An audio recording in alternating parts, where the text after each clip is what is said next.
All right, everyone, good evening. It is now 6 p.m. So we are going to get started. My name is Tioni Scotland. I am the District Press Secretary in the Office of Congresswoman Stacey E. Plaskett, and it's my pleasure to welcome you to our American Rescue Plan virtual teach-in, where we're going to have members of our team along with members from the Department of Labor, leadership rather, of the Department of Labor, along with the senior management of the U.S. Small Business Administration's arm here in the Virgin Islands, share with you the provisions specific to the Virgin Islands that are within the American Rescue Plan.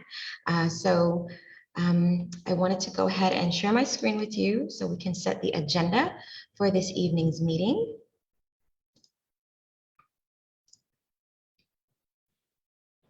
And one second. Sorry.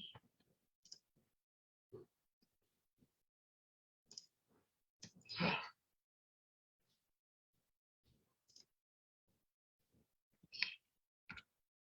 So first on the agenda, we'll have a opening greeting by Congresswoman Stacey E. Plaskett.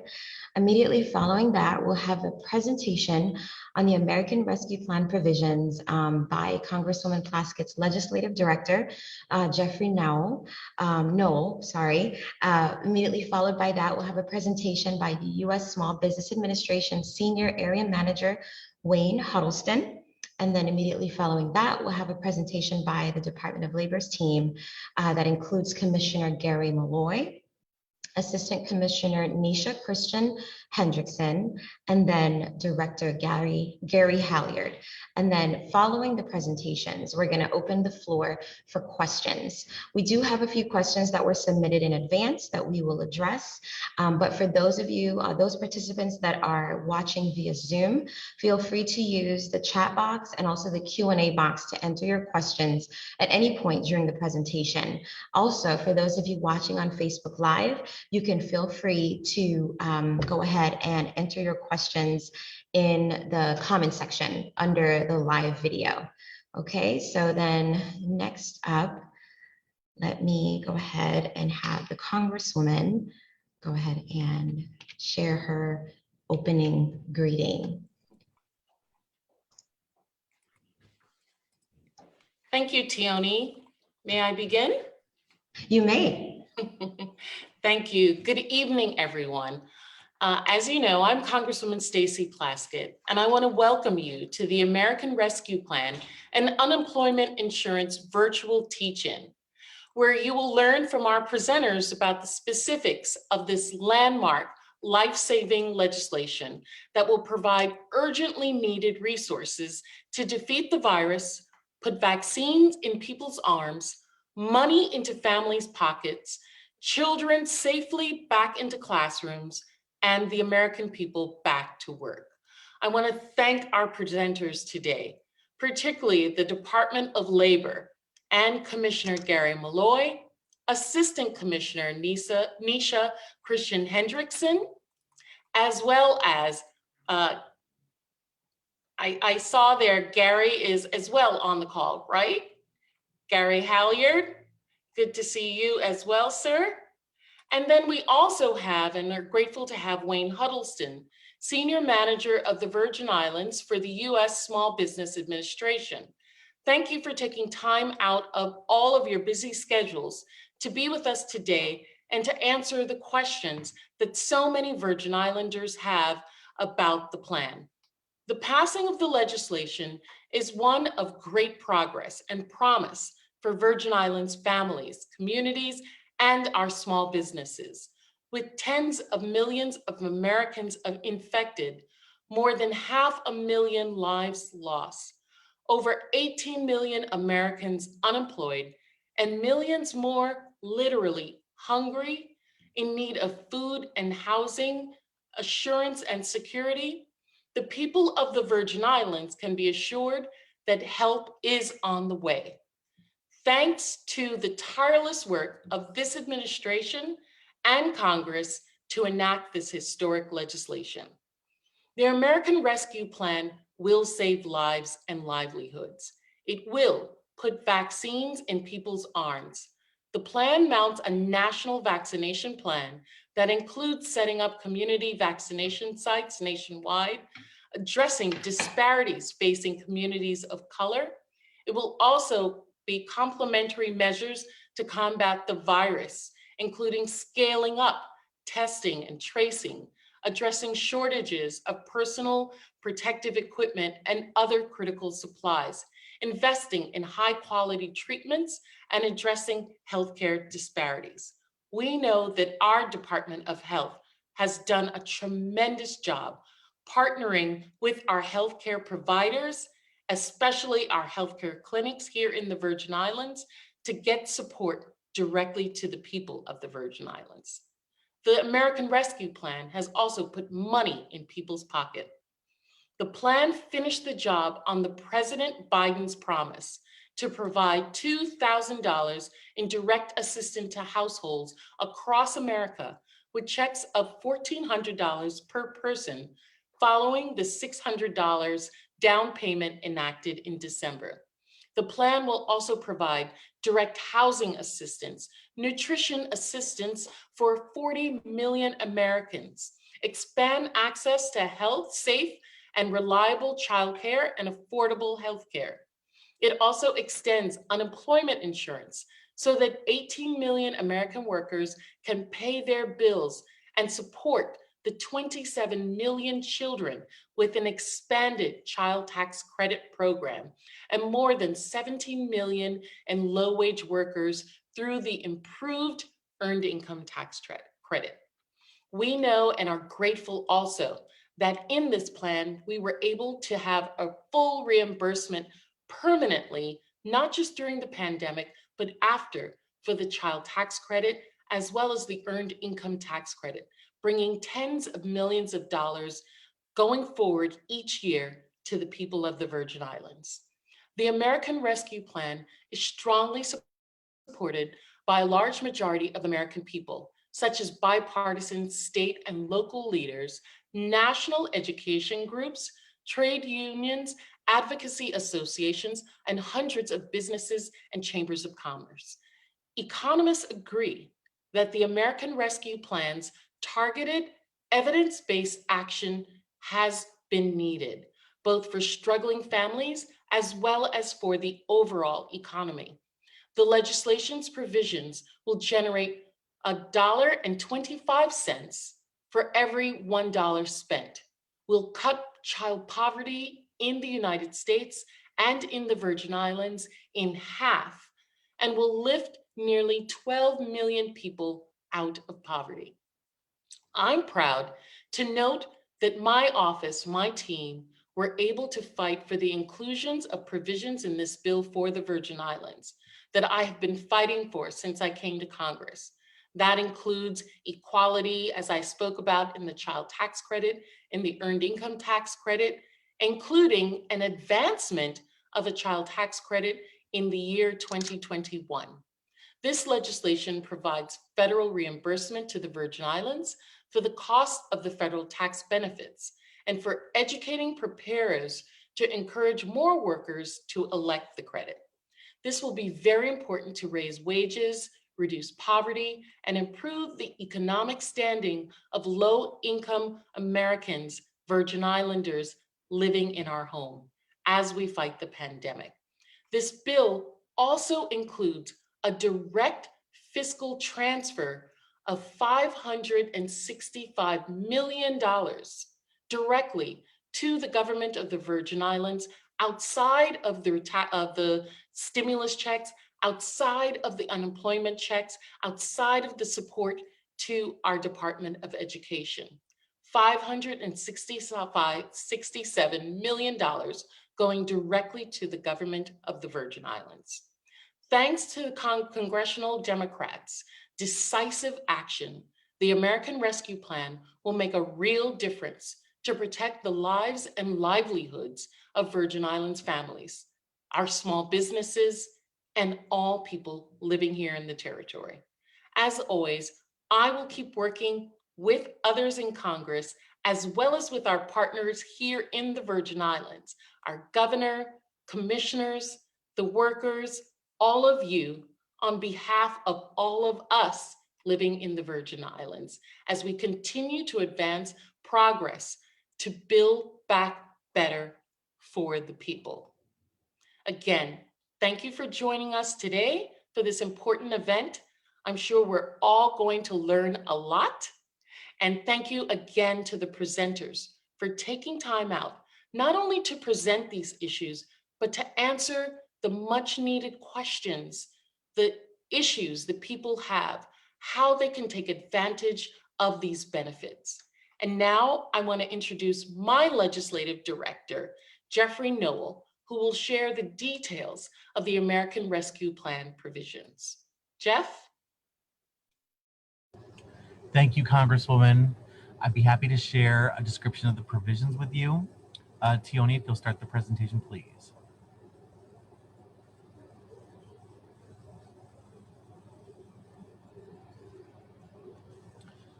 Thank you. So some of our objectives first. Congresswoman Plaskett's office, we worked extremely hard over the past year to see that the Virgin Islands was fairly and equitably included in each piece of COVID-19 legislation, and especially the American Rescue Plan. The office of Congresswoman Plaskett saw the crafting of this and each coronavirus relief bill as an opportunity to create additional funding for our territory, especially for funding which had not been available before, like the lump sum aid that is to be provided to the government of the Virgin Islands that the Congresswoman talked about, the $563 million. The federally funded child tax credit and earned income tax credit, which will be permanent, and assistance under the CHILDCARE Entitlement to States program that the territories had not previously received and will now receive. We wanted to ensure that Virgin Islands families and businesses were able to receive federal assistance as we endure this pandemic period and continue to do so as we emerge and begin to build back better. Next slide, please. So first is the direct fiscal aid to the government of the Virgin Islands. The American Rescue Plan Act provides an estimated $563 million in direct federal payments to the government of the Virgin Islands. These funds have broad eligibility, including to respond to the negative economic consequences of the pandemic, such as aid to our tourism and travel industry. It provides services. It provides aid to provide services threatened by declining revenues, and to make investments in water, sewer, or broadband infrastructure, and also to support public entities involved in transport of passengers or cargo, special purpose units of local government, or nonprofits that aid the homeless. In addition, there's also $2.1 million in transit funding to the Virgin Islands to help assist with operating costs, including payroll and PPE. And this includes an estimated $2 million in transit funding for the Virgin Islands and another estimated $27,000 in paratransit funding, which is basically special purpose rides without direct permanent routes. Special purpose rides such as rides for seniors. Next slide. Relief to individuals and families.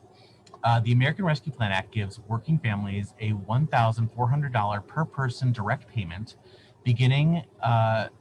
bringing their total relief payment for 2021 to $2,000 when you factor in the $600 that was provided under the December 2020 COVID Relief Act. It also extends current unemployment insurance benefits and provides a $300 per month supplement through Labor Day, September 6, 2021. More information on this will be provided by the Virgin Islands Department of Labor, and we thank them for being here. It also extends a 15% SNAP benefit increase, that's a monthly benefit increase by 15%, through September 30th of 2021. And the Act also maintains and expands the Pandemic EBT program, which is the program for school lunch eligible children, by investing more than $5 billion in pandemic EBT nationally so that low-income families have access to food assistance during both the school year and the summer months. Next slide. The Rescue Plan Act also provides a one-year enhanced child tax credit for 2021. This is very important. So for 2021, the maximum credit amount of the child tax credit is increased to $3,000 per child, or $3,600 per child for children under the age of 6, and children are eligible so long as they're under the age of 18 now for 2021. For 2021 also, the entire amount of the credit is refundable, and families don't need to have earned income to receive the credit. What this means is that a person who owes no taxes would still receive the full amount of the credit as a refund payment. Also, the government of the Virgin Islands plans to provide half of the 2021 credit as an advance payment periodically during the second half of this year. The remaining half will be claimed when filing a 2021 tax return in the early calendar year of 2022. Also, the Rescue Plan Act provides a one-year enhanced earned income tax credit to residents of the Virgin Islands. For 2021, the maximum credit amount would be increased to approximately $1,500 from $543 for workers who do not have children at home. And so people know, tax filers and also non-filers must submit the regular tax filing forms with the Virgin Islands Bureau of Internal Revenue to receive the child tax credit and earned income tax credit. And those forms are available at bir.vi.gov. I visited the website today and it's very easy to use. Next slide. The American Rescue Plan Act also delivers assistance to families to stay in their homes. So first, rental assistance. The Act provides the Virgin Islands with an estimated $18.3 million in emergency rental assistance funding. This is in addition to $21 million that was provided to the VI by the December 2020 COVID Relief Act. This is provided to the Virgin Islands Housing Finance Authority that implements this program for rental assistance for people struggling to make rent, and it provides assistance to make rent and also pay utility and energy bills. Additional information on how to apply for this funding can be found by visiting bihfa.gov/ERAP or calling the Virgin Islands Housing Finance Authority at 340-772-4432. In addition, the Act provides an estimated $8.5 million to the Virgin Islands to prevent foreclosures. This is assistance for homeowners to make mortgage payments and also make other homeowner-related payments such as homeowners insurance. It also provides $4.5 billion nationally for LIHEAP, the Low Income Home Energy Assistance Programs, which assists Virgin Islanders with affording home cooling costs. For us, it's cooling costs. For people in the northern end of the country, it's for heating costs. But very important. Next slide, please.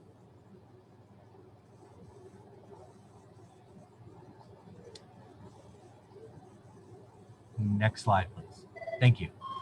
For education and childcare, the American Rescue Plan Act provides assistance to make childcare more affordable for families. The Act provides an estimated $38 million in child block grant funding to the Virgin Islands, and included within this is $14 million in childcare development block grant funding to the territory and $23 million in childcare stabilization funding. In addition, very important, the territory will now receive an estimated $5 million per year in child care entitlement to states funding. The child care entitlement to states program is an existing program that the territories had not received before, but will now receive. And the funding will function the same way as child care development block grant funding to assist families in the Virgin Islands with the cost of affording child care. The American Rescue Plan also provides $1.194 million in Head Start funding to the Virgin Islands to assist our Head Start program. Next slide. Again, education funding. The American Rescue Plan Act helps schools safely reopen and address lost learning time in the classroom. It provides a $138 million payment to the Virgin Islands Department of Education to help K-12 schools take steps recommended by the CDC to ensure students and educators can return to the classroom safely. Schools have to reserve at least 20% of the funding they receive to make up for lost classroom time, which can be used for initiatives like summer learning, after-school programs, or extending the school day. In addition, regarding higher education, the Act provides an estimated $5.5 million in higher education relief funding to the Virgin Islands. Next slide.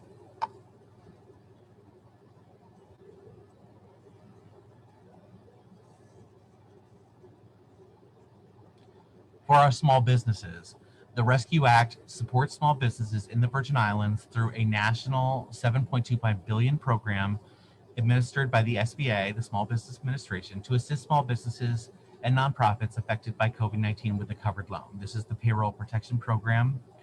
It also helps businesses in the Virgin Islands devastated by the pandemic through nationally a $15 billion SBA program designed to assist small businesses and nonprofits severely and substantially impacted by the COVID-19 pandemic with economic injury disaster loans. These are a different type of loan. And it also provides support for restaurants through nationally a $28.6 billion restaurant revitalization fund to assist eligible restaurant entities, including independent restaurants, with pandemic-related revenue loss.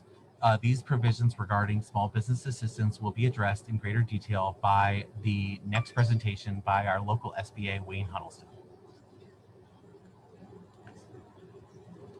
For farmers, to assist farmers and ranchers from minority groups that have been subject to racial and ethnic prejudice, the American Rescue Plan Act provides such sums as may be necessary to provide debt relief to socially disadvantaged farmers and ranchers and farmers that have taken out USDA-backed loans. In addition, socially disadvantaged farmers and ranchers, in terms of the last bullet, is any farmer or rancher from a group that has been subject to racial or ethnic prejudices, including African American, American Indian, Hispanic, or Asian and Pacific Islander farmers. In addition, we also point out the Coronavirus Food Assistance Program 2.0, in which local farmers are eligible for direct payments to help offset any losses incurred as a result of the pandemic.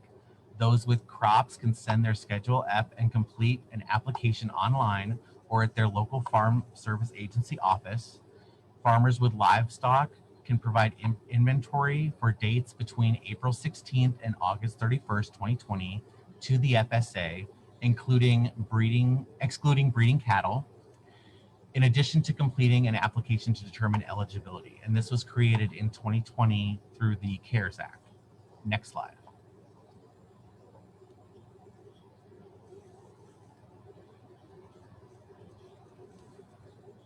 The American Rescue Plan Act also provides $1 billion nationally for programs to help socially disadvantaged farmers and ranchers, which are minority farmers and ranchers. Of that total, the Department of Agriculture must include at least 5% of the funding for outreach, training, and other technical assistance, and at least 5% of the funding must go to grants and loans to improve land access and resolve land title issues, and at least 5% must go to support agriculture research and scholarship programs by minority serving institutions, including those in U.S. territories, and at least 5% to provide assistance to socially disadvantaged farmers and ranchers that experienced adverse actions or discrimination related to farm loans. At least $5 million is allocated to establish commissions to address racial equity issues within USDA. Next slide. The Coronavirus Food Assistance Program 2.0, I think I already addressed this. To apply for CFAP funding, you can contact our local FSA office at 340-773-9146, extension 100. Next slide. Thank you for listening. We can address questions in the Q&A period. And these are the offers to our local office on St. Croix is 340-778-5900.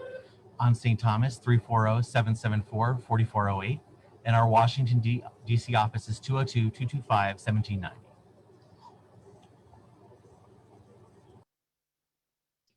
Thank you so much, Jeff. I really, really appreciate you taking time out of what we know is a very busy legislative schedule to join us and explain the American Rescue Plan provisions. So now we are going to have our next presentation by Senior Area Manager of the Small Business Administration, Mr. Wayne Huddleston. Mr. Wayne Huddleston was appointed to serve us here in the Virgin Islands in 2016, and prior to that served as Economic Development Specialist and Veterans Business Development Officer for SBA's Dallas-Fort Worth District Office, where he did help the office reach over $1 billion in SBA guaranteed loans and provided services to over 860,000 small businesses annually. Wayne, we're happy to say that Wayne and his family now call the Virgin Islands their home. And so without further ado, Mr. Huddleston, the floor is yours. All right, thank you, Tioni. Before I begin, I do want to say to Congresswoman Plaskett and all of your team, thank you very much for continuing to be great partners for us. You have always been so supportive of SBAs. We try to get the word out on our programs to Virgin Islanders. I just want to tell you, we really appreciate that continued support. Before we begin today, I have a presentation, but it is quite lengthy and goes into a lot of detail. A lot of the programs in the American Rescue Act are SBA's responsibility. We felt the best use of the time during this presentation would be to walk you through our website, which does a fantastic job of providing an overview of the main programs that are of importance to Virgin Islanders and talks about how to apply to those programs as well. So I am going to share my screen. Hopefully that works. Okay. So I believe everybody should be able to see my screen, which shows the page of SBA.gov. So if you just type SBA.gov into your computer, you'll see the first page here is COVID-19 relief options. That is our top priority as an agency right now, is the programs that have been approved under this act. So if you click Learn More, you'll be taken to a page that provides an overview of the main programs. I'm going to talk about these top three in a little bit more detail and just briefly cover the bottom ones, but these top three are the ones that are the most relevant and the most popular for Virgin Island businesses.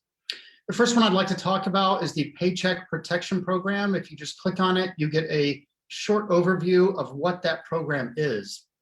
Before I go into details, I'm going to talk about the difference between a first and second draw loan and then forgiveness. But before I get into the details of that, I want to draw your attention to two things. One, as you'll note here, it says the PPP program ends May 31st. Those of you who may have read the local paper, the St. Croix Avis stated today that the PPP program has run out of money. That is not necessarily the case. There is a large portion of those funds that have reached their limit. However, Congress did carve out a significant amount of PPP funds to be set aside for what we call community financial institutions that serve underserved areas. The Virgin Islands is one of those areas. And I have confirmed with the largest banks here in the territory, Popular, First Bank, Oriental, and others, that they are still continuing to provide PPP loans in the territory. So while some of you may have read that article, and I did receive a number of calls today, the PPP program is still available for Virgin Islanders who wish to take advantage of it. However, that May 31st deadline is still in effect. That is the deadline lenders have to submit their applications to SBA in our portal. Therefore, many lenders will close their portal to new applications prior to that May 31st deadline. So do not look at that May 31st deadline as a day that you can still use to submit your application. That may end a week before, it may end 10 days before, it depends on the lender. They have the flexibility to decide when they will close their acceptance of new applications. So frankly, right now, if you have not applied for the PPP program, you should not delay any further. So this goes into two different areas. There is a first draw of a PPP loan and a second draw of a PPP loan. Simply put, the first draw is just someone who's never received a PPP loan in the past. The primary purpose of this program is to provide employers and sole proprietors the ability to pay their employees and themselves while they're suffering from the effects of the pandemic. This is a loan from a lender. However, the most important provision of this program is that these loans are forgivable. All you have to do is spend those funds and show that you've spent those funds in a way that the program was intended. It is primarily intended to help you pay your employees. So if you can use all the funds that you've been approved for to pay your employees, or if you're a sole proprietor yourself and show that to the bank, you can have these funds 100% forgiven. For those of you who may not be able to spend all those funds on payroll, you are eligible to spend at least up to 60% on payroll and then spend some of those funds on other purposes such as rent or operational expense or materials needed to help in times of COVID-19, personal protective equipment, and so forth. However, I highly recommend everyone who is seeking and approved for a PPP loan If you can spend all of it on payroll and just show that to your lender, that is the easiest and most effective way to ensure that you will get forgiveness. So a second draw PPP loan is, as it says, someone who's already received the first draw, and that could have been last year, or it could have been at the beginning of this year. And then once you have shown that you have finished your covered period and expended the funds in the way that they were intended, you are eligible to apply for a second round of PPP funds. There are a few little differences in this loan from the first loan. Primarily in the second draw, you must show that you have no more than 300 employees, which is not really a concern for many people here in the Virgin Islanders. But I highlight that to show that the agency is making an effort to ensure that this goes to smaller businesses. Businesses must also demonstrate that they have at least a 25% reduction in gross receipts between comparable quarters from 2019 to 2020. They must be the same quarters. It doesn't matter which quarter you pick. You can pick the first quarter, second, third, fourth, but you must compare it with the same quarter in 2020 and show that there was at least a 25% reduction in gross receipts. For the vast majority of applicants, that is not a problem because 2020 was really the heart of the pandemic, and that's where it caused the largest pain for most of our businesses. You apply for these loans through a lender. All of the major lenders here in the Virgin Islanders are participating in this loan program. You can apply for them directly online. Some you may be able to go to in person, but you do not apply through SBA. They are fully briefed on the program and how to adjudicate who is eligible and who's not. They will decide your eligibility, they will determine your loan amount, and then they will submit that to SBA for approval. Once we approve, which happens very quickly, they just put that deposit directly in your account. And then, as I mentioned before, you should spend that on your expenses for your business, ideally for payroll. Once you are done with spending your program, you can go and apply for forgiveness. The forgiveness aspect of that is also applied for through your lender. They will ask for forms, they will ask for proof of payroll. You can apply as soon as your covered period ends, which can be anywhere between 8 and 24 weeks. Those forms all go through the lender. They will submit it to us. We will review it and make a decision and either approve their forgiveness or approve a portion or not approve it. Then they will immediately inform the borrower. In the vast majority of cases, those loans so far are being fully forgiven. There are some that aren't because they didn't use the payroll in the correct manner, but the vast majority are forgiven. And then the bank merely informs you that you have no obligation to pay that back. If you do have existing funds that are not forgiven, those will turn into a loan at a 1% interest rate at a term of 5 years, unless you receive one of the early loans that is 3 years, but you can extend that to 5 if you wish. But again, all that is communicated through your lender and you will work through them. I'm not going to take you through the data of this program because I want to make sure we have time to cover over other programs. But I will share with you that this has been a very successful program here in the Virgin Islands.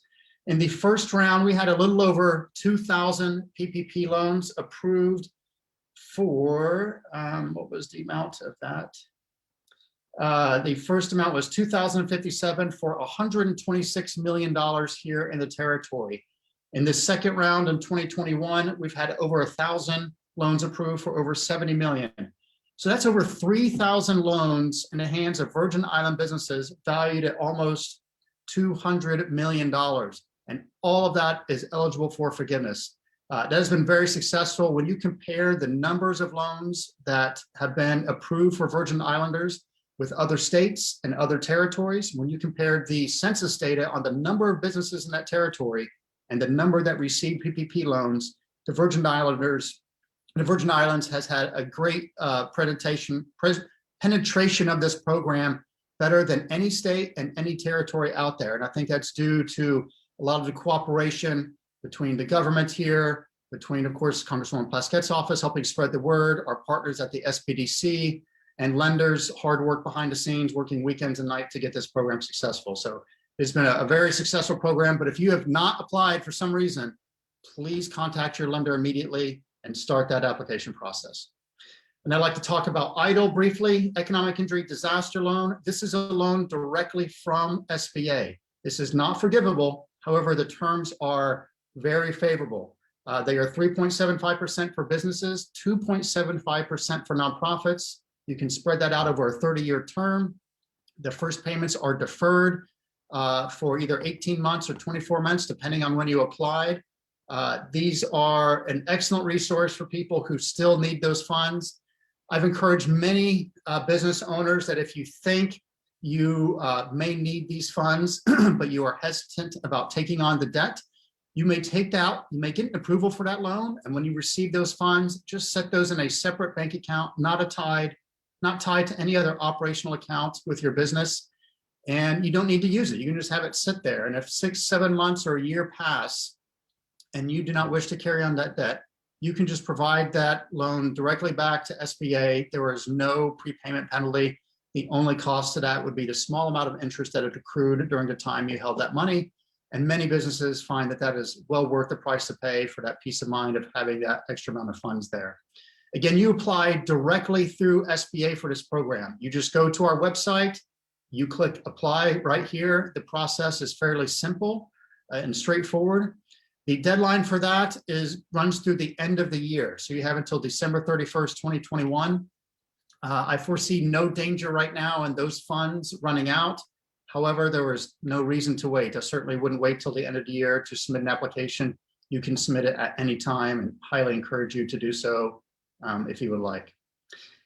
And then the other one I'm going to spend a little time on is the Restaurant Revitalization Program. This was a key component of the American Rescue Act to provide funding to the hardest hit sector of businesses, which are our food service providers in the territory. This is a program to provide funding directly to those businesses in the form of a grant. It's administered a little bit differently in that if you don't use these funds in the purposes they were intended, which is very broad, you would be obligated to pay that back. But this fund, you apply directly through the SBA, or if you use a point of sale provider, many point of sale providers are facilitating that application process through them. So I encourage you, if you have a point of sale provider that is doing that, to start your application through them. It makes it the easiest way to do it. The second most easy way to do it is apply directly through SBA on our site. You can apply right here. You can also, if you don't have access to a computer, you can also print these documents and mail them to us. However, I highly encourage you to find a computer and a way to do this online. It makes it much easier. This is restricted to restaurant owners. As I said, this program opened Monday, and there has been extreme demand for this program all across the country. I highly encourage you, if you're a restaurant owner, a food truck owner, a bakery owner, something like that, to look into this program, read this guide first, and then you can submit your application. But this guide will answer a lot of questions you may have up front and help avoid maybe some frustrating aspects of knowing what you need to submit. This is the call center support line right here, 844-279-8898. I've been testing that line frequently in recent days, and within 2 minutes, I'm able to talk to a live person who is ready to assist people with their application. So if you have some difficulty submitting your application, please call this number. Don't call my office. It would be much faster to get to this number through this program. Already, we have a lot of Virgin Island businesses taking advantage of this, and I encourage you not to delay on that program. 28 billion has been appropriated for this program, but with entities all across the country applying, that could run out pretty quickly. There are other programs here. Shuttered Venues Grant is a grant available to venues such as movie theaters, community theater programs, museum operators. There are not as many of those in the Virgin Islanders, but there are some, and you can get more information on that program here. It is a grant program that does not need to be paid back. Also, SBA Debt Relief is a program for existing 7A and 504 borrowers who already had loans guaranteed by SBA. This is a program whereby SBA makes payments on those loans for a certain amount of period. There's nothing you need to do. If you are a current borrower of that program, you've already been notified by your lender. And I have heard of no borrowers here in Virgin Islands who have had any difficulty receiving those payments from SBA. So with that, I'll turn over the remaining balance of my time. I want to say thank you for your time. I will remain on. If you have any questions about these programs, I'll stay on and be happy to answer them for you. Thank you. Thank you so much, Wayne, for sharing. That's such great information. We really appreciate you taking the time out to be a part of tonight's webinar. So I just wanted to reinforce the fact that there are a lot of resources available for Virgin Islands small businesses. And just like Wayne mentioned, we'll at the end of the webinar make sure that we repost the numbers that he mentioned so that you can call the right office to get that quick help that would be helpful. Oh, I see that you posted it, Wayne. Thank you. Great. So it's in the chat if you need that information available there.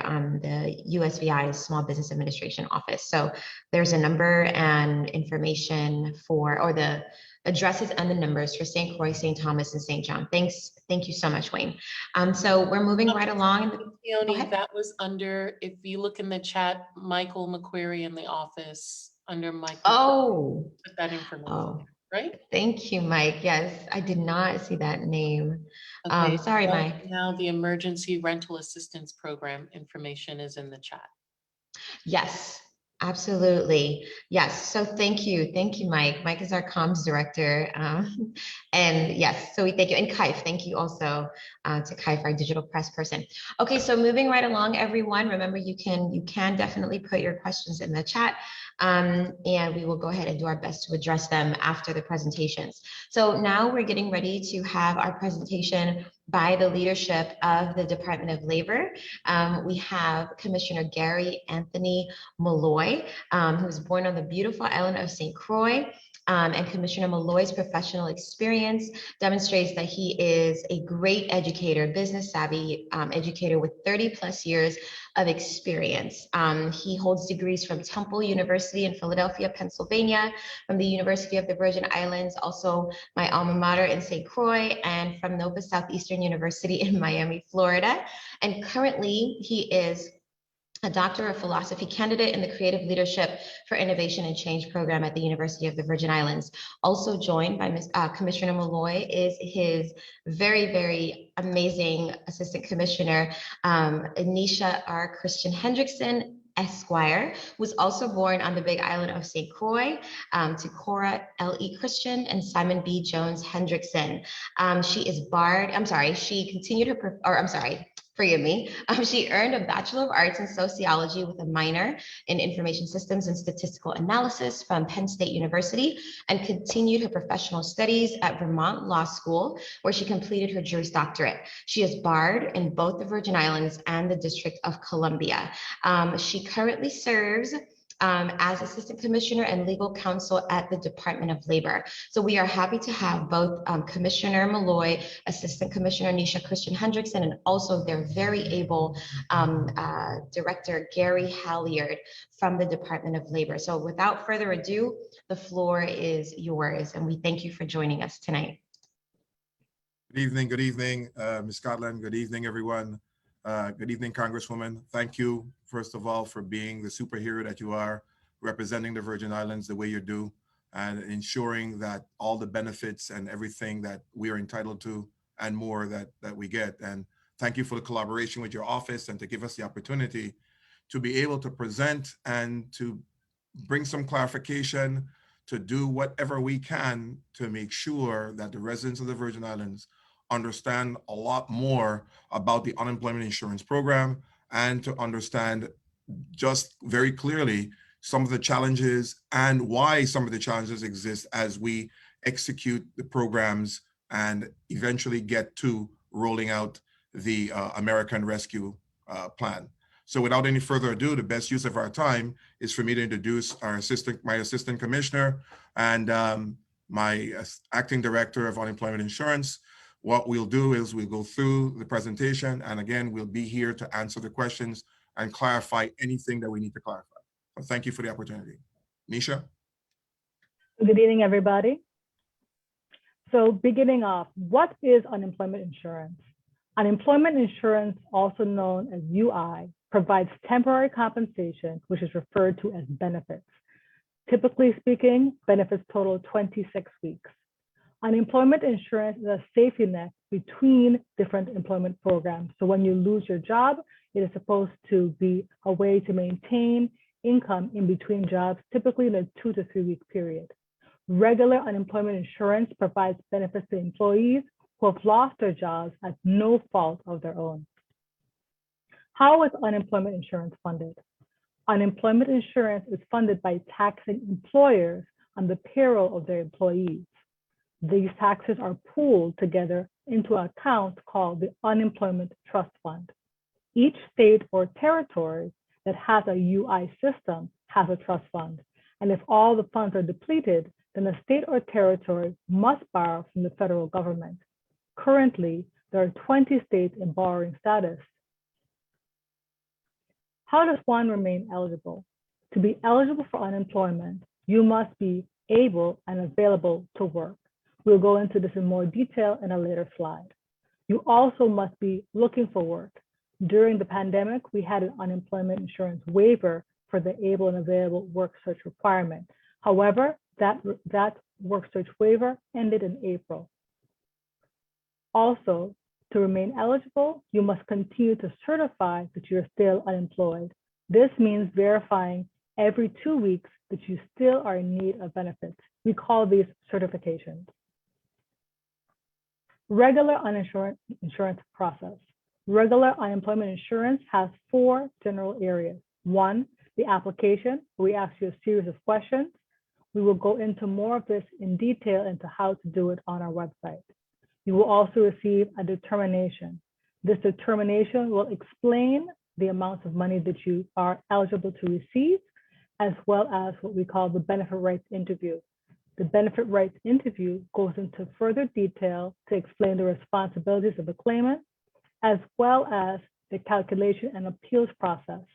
Each claimant must certify they've received and read the BRI. The certification. To be able to receive a payment, you must certify each week for the days or the weeks that you were unemployed. If you are required to have multiple weeks of payments, you must certify for each of those weeks before a payment can be processed. Where do you send your documents?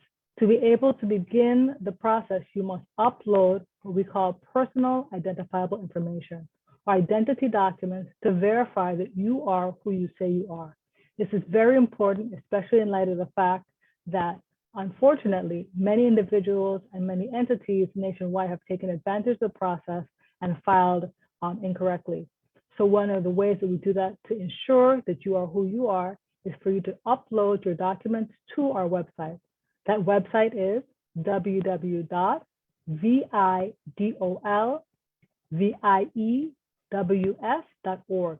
And at that point, there are 3 steps that you can go through to be able to, 1, log on and register to views, 2, create a profile, and then after you create a profile, you can upload the documents with a drop down of which documents you would like to include to certify again you are who you are. What types of documents can you use to verify your identity? You can utilize a government-issued photo identification card.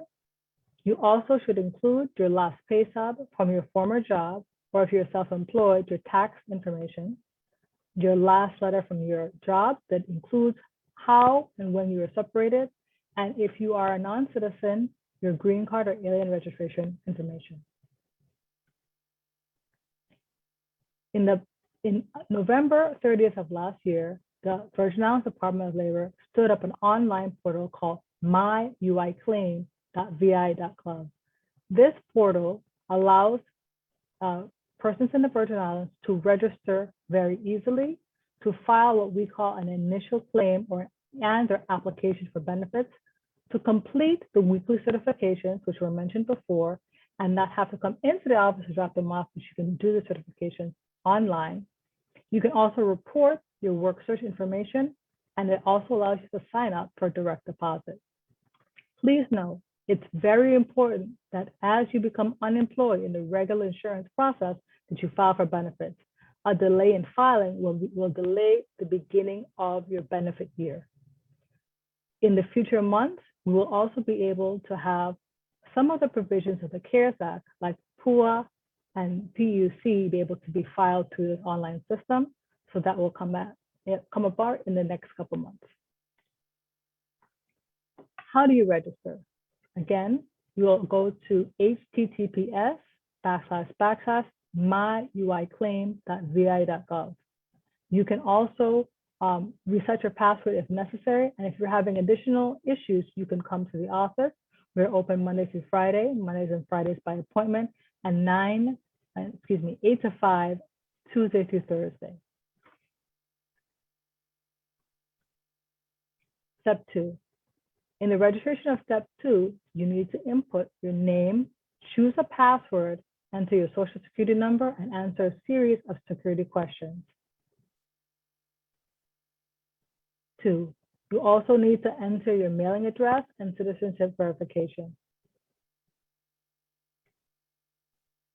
Once you have completed these steps, you will receive a verification email. It's very important that you remember the email that you use, because this will be the way that the unemployment insurance system communicates with you. 3, file an initial claim. The initial claim is the first step in the system that lets us know that you need benefits. There's a series of questions and a series of areas that you're going to need to verify. One of the things we also like you to note that unemployment insurance is not a direct dollar-for-dollar reimbursement of income. It provides, by state law, a maximum amount of benefits. In the Virgin Islands, it's 66 2/3% of your average weekly wage to a maximum of 75% of the state average weekly wage. Currently, the minimum is $33 and the maximum is $677 per week based on your income. Next, to file a claim, you will have several of buttons that you can go in and log in. Next, you'll complete your full profile as well as some additional information. And you must note at the bottom, the claimant handbook and the benefits right interview will be available. Step 3, again, there are going to be some additional citizenship and statistical information, as well as questions about your gender.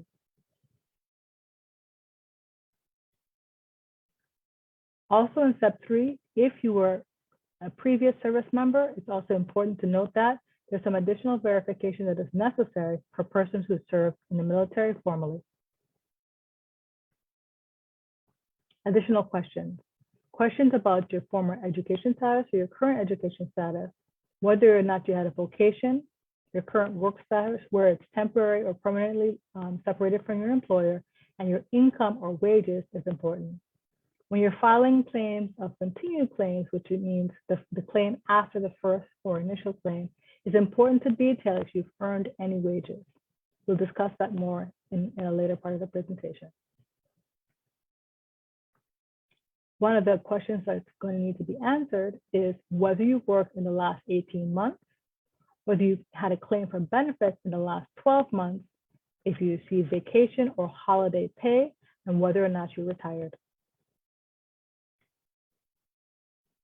It's also important that you receive information about your employer. For persons that are self-employed, you should insert your own name.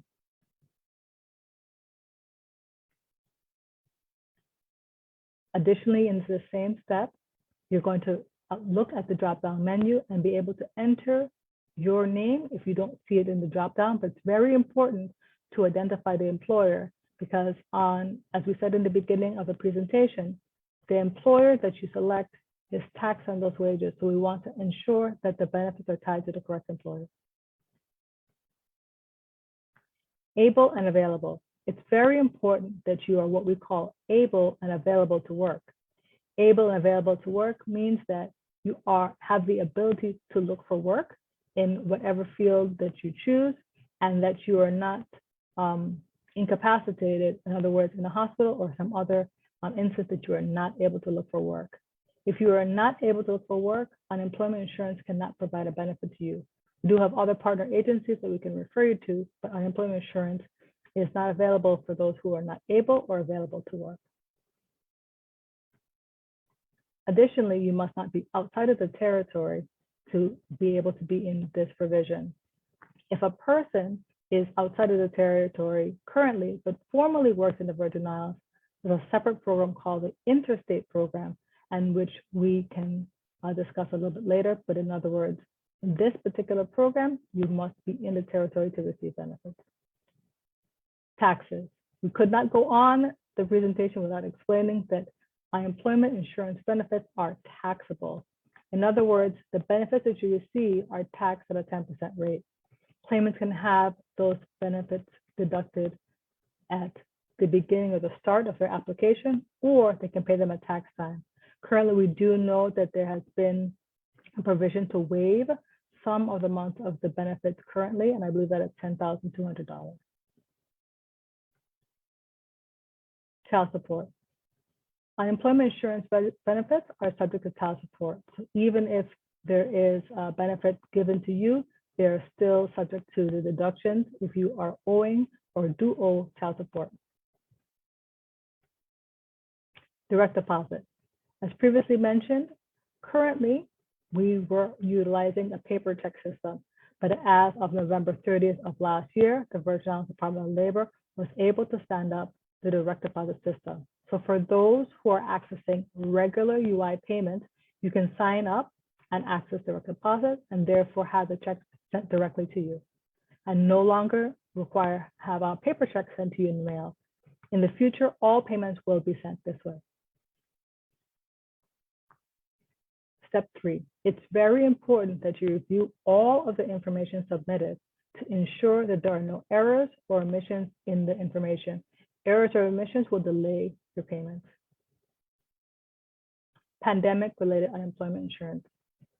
As was mentioned earlier, based on the pandemic, there were several pieces of legislation that were created to assist persons who were affected during the last year. The first set of legislation was the CARES Act, also known as the Coronavirus Aid, Relief, and Economic Security Act. This act ran and persons can access benefits from February 2nd of 2020 to December 27th of 2020. The next set of legislation was the Continued Assistance Act. That act ran from 12/27 of 2020 to March 14th of 2021. And finally, the American Rescue Plan. The American Rescue Plan ran from March 14th of 2021 and allows persons to continue to receive benefits to September 6th of 2021. Pandemic unemployment insurance programs continued. Benefits of the unemployment insurance programs are governed by what we call UPLs, so unemployment insurance program letters. So each one of the areas of programs have detailed rules and regulations that we must enact prior to paying benefits. Under the CARES Act, the types of programs are regular unemployment, federal pandemic unemployment compensation, pandemic emergency unemployment compensation, pandemic unemployment assistance, and extended benefits. During this period of time, in August of 2020, there was also an executive order that provided lost wages assistance. We'll talk about that more later.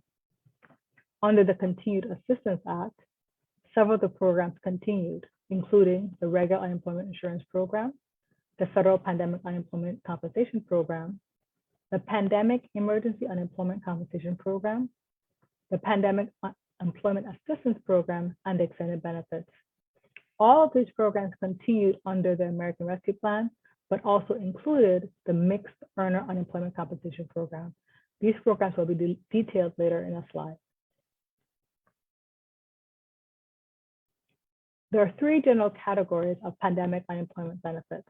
First, these benefits provided additional funds on top of the regular unemployment insurance benefit amount. They also extended the weeks or the number of weeks outside of the normal 26 weeks that would be provided in regular unemployment insurance benefits, and it allowed increased eligibility. Typically in regular unemployment insurance programs, persons who are self-employed, underemployed, which means they don't have sufficient number of quarters in our system, or were either quit or laid off in different circumstances, would have been ineligible for unemployment insurance benefits. Under the POOR program, many of these individuals were able to access benefits, including gig workers. Federal Pandemic Unemployment Compensation. The Federal Pandemic Unemployment Compensation Program allowed persons who had at least $1 of underlying benefits to receive during 4/4 to July 31st, $600 per week on top of the regular unemployment insurance benefit. So from about April 4th to July 31st. At this time, between March 14th and September 6th, there will be a $300 benefit, and that's courtesy of the American Rescue Plan. The Mixed Unemployment Compensation Program.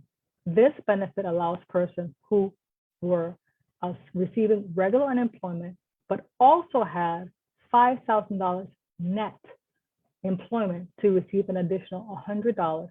So for example, if a person receives regular unemployment payments per week of $300, they would also be able to receive the FPUC, or the Federal Pandemic Unemployment Compensation Program, of $300. And if they qualified, receive the MEUC of $100. Not all states in the nation participated in this program, but the Virgin Islands is one of the areas that did. The Lost Wages Assistance Program. The Lost Wages Assistance Program, which is operated by FEMA and was created under an executive order, allowed for persons who had at least $100 of underlying benefits to receive an additional $300 per week if they had a disruption of COVID. And in the bottom right-hand corner is a small example of what the form looked like. It was a green form that certain persons received. The Pandemic Emergency Unemployment Compensation Program. This program was eligible for persons who exhausted or used up or are able to receive all the weeks of benefits under regular unemployment. In the beginning, this program allowed for 13 additional weeks of benefit, but to date, this program will be extended to September 6th. This program has some other rules that will apply, but we will talk about that in a future time. And the application for this was a pink application. The Pandemic Unemployment Assistance Program. The Pandemic Unemployment Assistance Program was available for persons who did not qualify or were ineligible for regular unemployment. These were gig workers, persons who did not have sufficient courses in the system, or had other mechanisms that would have prevented them from earning regular unemployment insurance. This particular program begins at the date the person was affected by the pandemic. So there were individuals who were able to backdate their claim as early as February 2nd of 2020. This program runs to September 6th of 2021. However, with the latest legislation, there's one important provision that is different.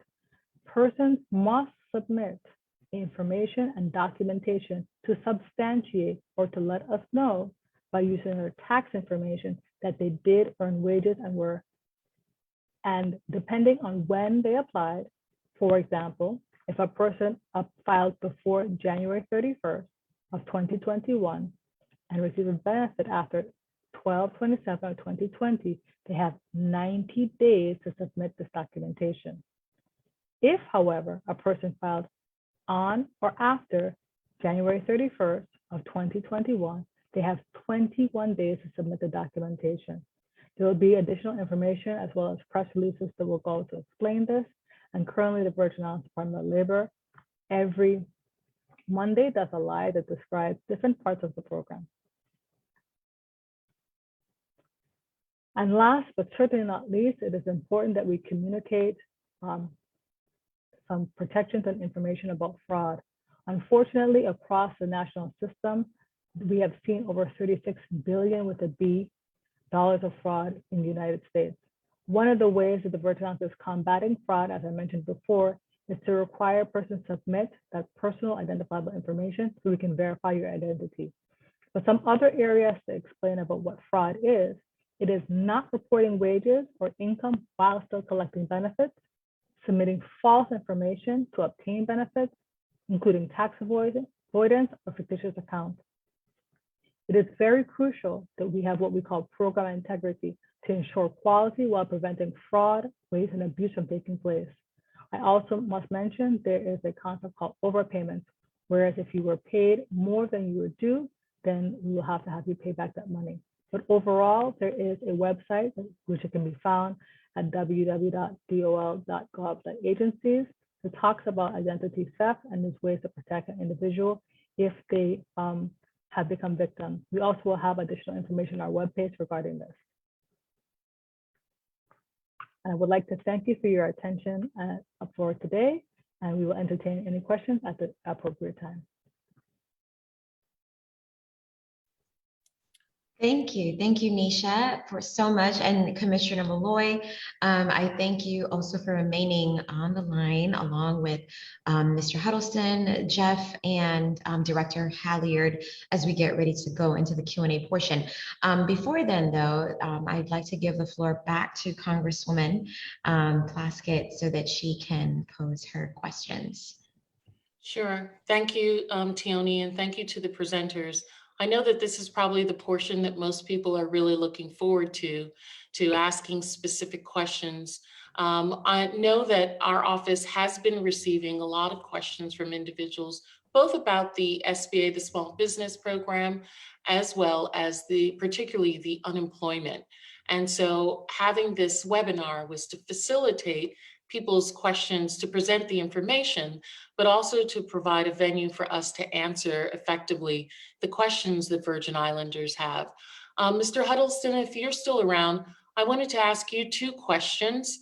Then I was going to ask the Department of Labor 2 questions and then open it up, and I'll let Tioni and Paige facilitate the questions that have been coming in. But Mr. Huddleston, one of the questions that I received today from a restaurant owner is that they were saying that there was difficulty in filling out the restaurant form, and that it seems that you have to have not made over $1,000 to be able to register, to be able to receive the payments or the program, be eligible for the program that was discussed earlier. Are you aware of this? And is there a means other than working with an accountant? Do you have individuals at your office who can support this, or should they go to SBDC? What are your thoughts? I believe they may have misread one of the provisions of the program. It is the intention to provide restaurant relief funds to those who have made over 1,000. If someone in a year, if they complete the application and it shows that their approved amount would be less than $1,000, then that would not be approved. But for every amount above $1,000 up to amount of, I believe 10 million, it's really high. They can be approved. So they just may have misread that statement in the application. To your second part about who to contact, they can of course contact my office. I do encourage them to make use of the SBDC though, because oftentimes I'm unable maybe to answer the phone or respond to an email. But with respect to the Restaurant Revitalization Fund, the best way to get information is the phone number that is provided on our site for that fund. That is answered. We have a huge team of hundreds of staff members who are answering that customer support line all across the country. As I mentioned earlier, I have tested it twice and I'm able to speak to a live person within 2 minutes who is far more knowledgeable than me on the program and able to access specific information. Thank you. And then I wanted to ask you, you talked about, one of the things I noted is also that nonprofits are able to receive this funding as well. Can you give us examples of a nonprofit that would be able to receive some of this funding? It's really any nonprofit. In the Virgin Islands, I don't have the list in front of me, but I have seen plenty of nonprofit schools that have received this funding. I know the United Way has received funding and many other smaller nonprofits that I couldn't recall the name, but virtually any nonprofits available. Now I'm talking specifically about economic injury disaster loan. Of course, if they're not a restaurant, they would not be approved for that program. But they can receive economic injury disaster loan or the PPP program funds. And our last question to you are taxi cab drivers. I was talking with a group of them who didn't realize that these were programs that were also available to them. What is the best way for them to go about determining which program is best, whether the economic injury disaster loan or the PPP loan or any others that they should be eligible to receive? Yes, that's a great question. I was just speaking with a taxi cab driver today. They are certainly eligible for this program. Every sole proprietor is eligible for this program and should apply. It is not an either or. I highly encourage them to apply for both programs. PPP would be forgivable, and then economic injury disaster loan would be a low interest loan. They just simply need to, of course, read information on our site, but approach their lender regarding the PPP program, or just apply through our site for economic injury disaster loan. Thank you. And to the Department of Labor, and then I'll open it back up. Two of the most frequent questions that our office gets. The first one is with regard to the additional $300 that the president signed into law. When will that money be available to Virgin Islanders who qualify for the unemployment? And if that has not happened, what is the reason for the delay of that? Thank you for that question. Director Halyard can. So to answer your question and to answer those on your chat and the question and answer, on April 15th, we begun paying out the federal pandemic unemployment compensation, which is the $300 additional. So far, we've paid out approximately $500,000, and every week we've been paying that out.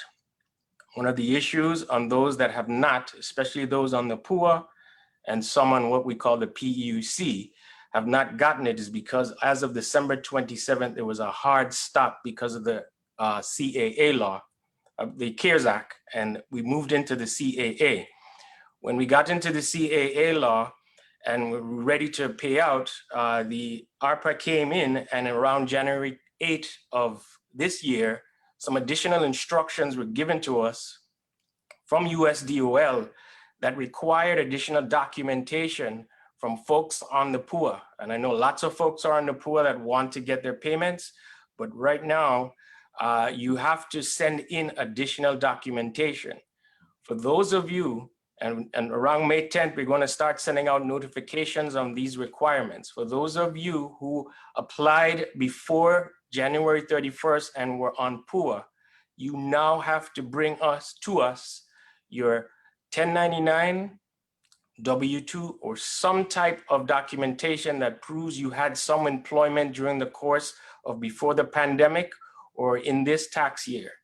If that is not provided to us, and there are two criteria, a 21 and a 90 day, if that is not brought to us, you will not be eligible to receive the PUA nor the FPUC, which is the $300 additional dollars. Okay, so let me understand, because I'm confused.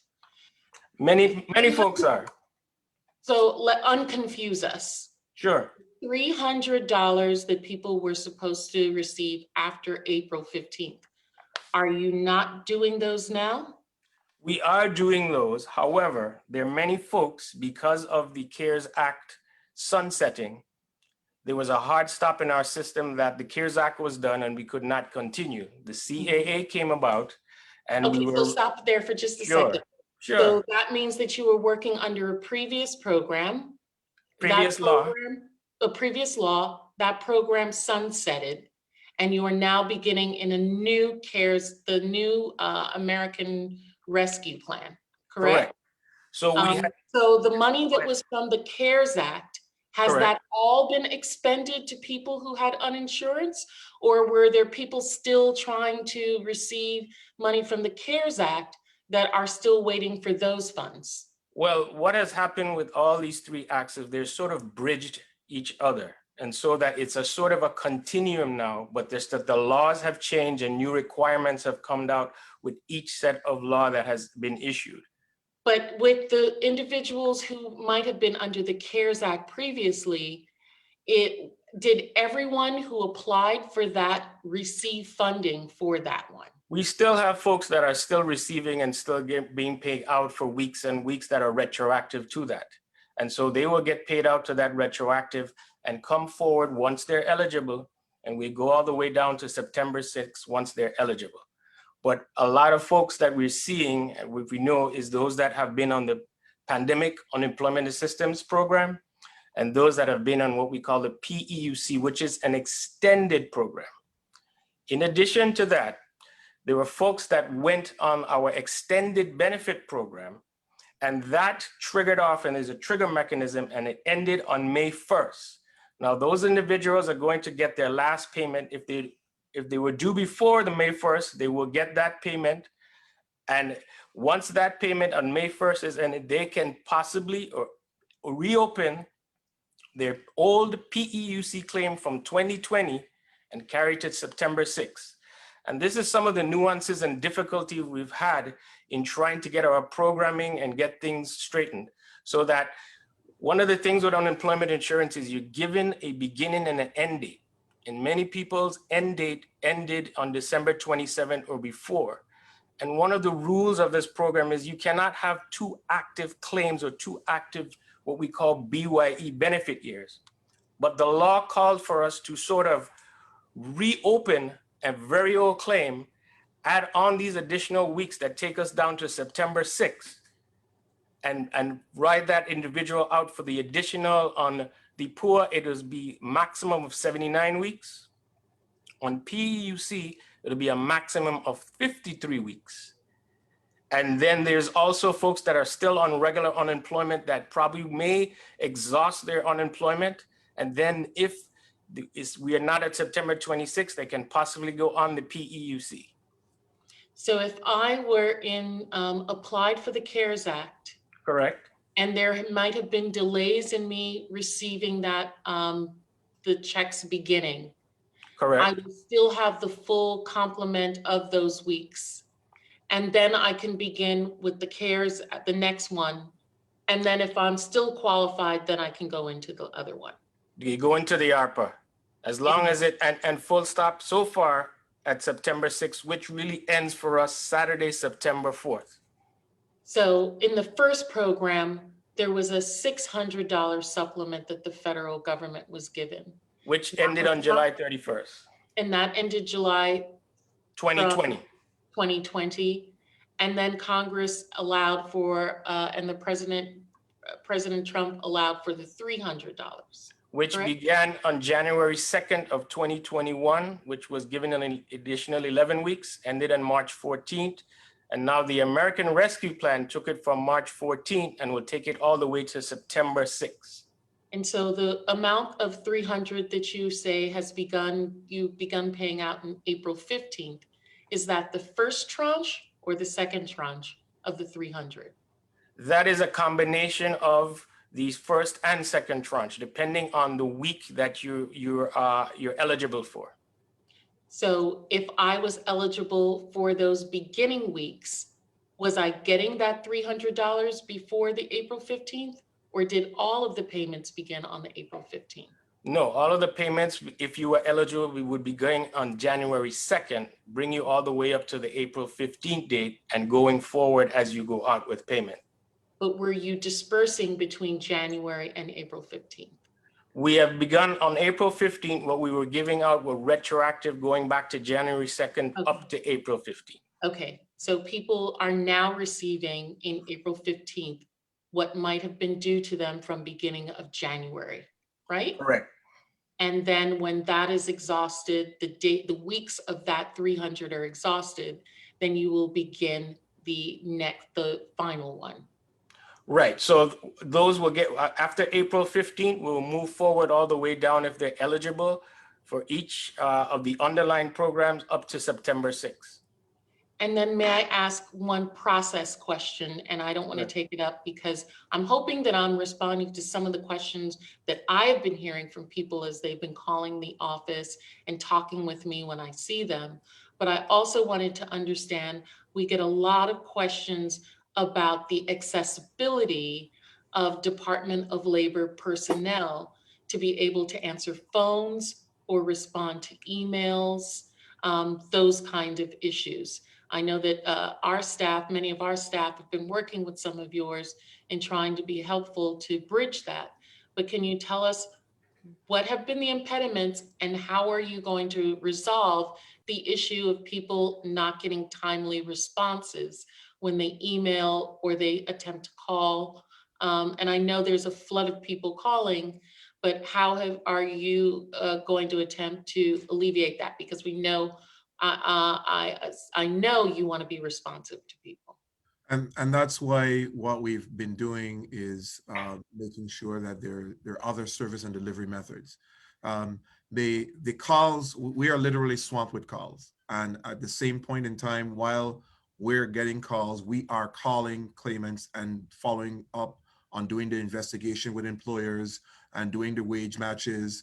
So the calls are, there's going to be a bottleneck. There's not going to be any consistent way to be able to answer all the calls that come in, which is one of the reasons why on Mondays and Fridays, we are designated, we do appointments and we do online, which appointments physically as well as virtually.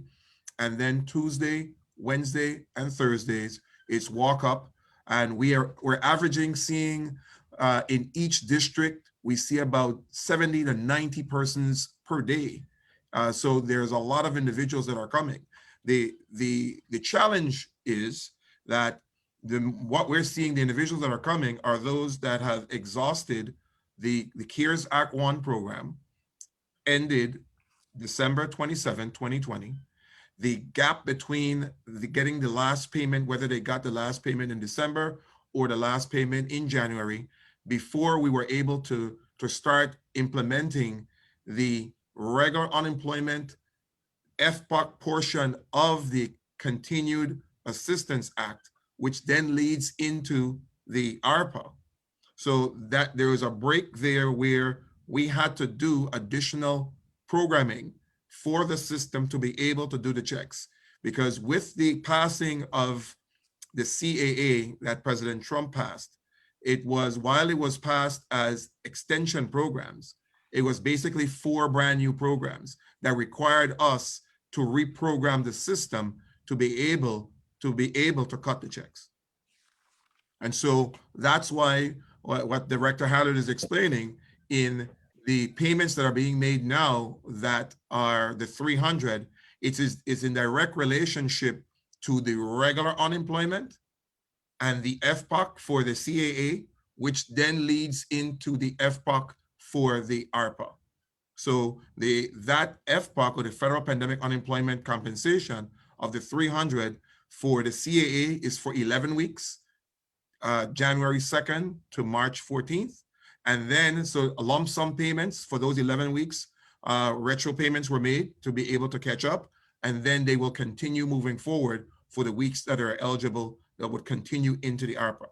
We still have to work out, and Director Hallard mentioned on Monday in the week of May 10th, we by law, based on those unemployment insurance program letters, we have to notify all 15,000 plus individuals that of the new requirements of the programs. And so before we can implement the extensions for the PUA and the PEUC, those announcements have to go out to be able to start those components of the CAA and lead into the ARPA.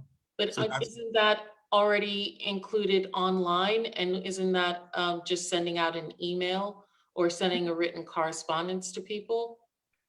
No, unfortunately, the online portion that we have currently is only in reference to the regular unemployment insurance process.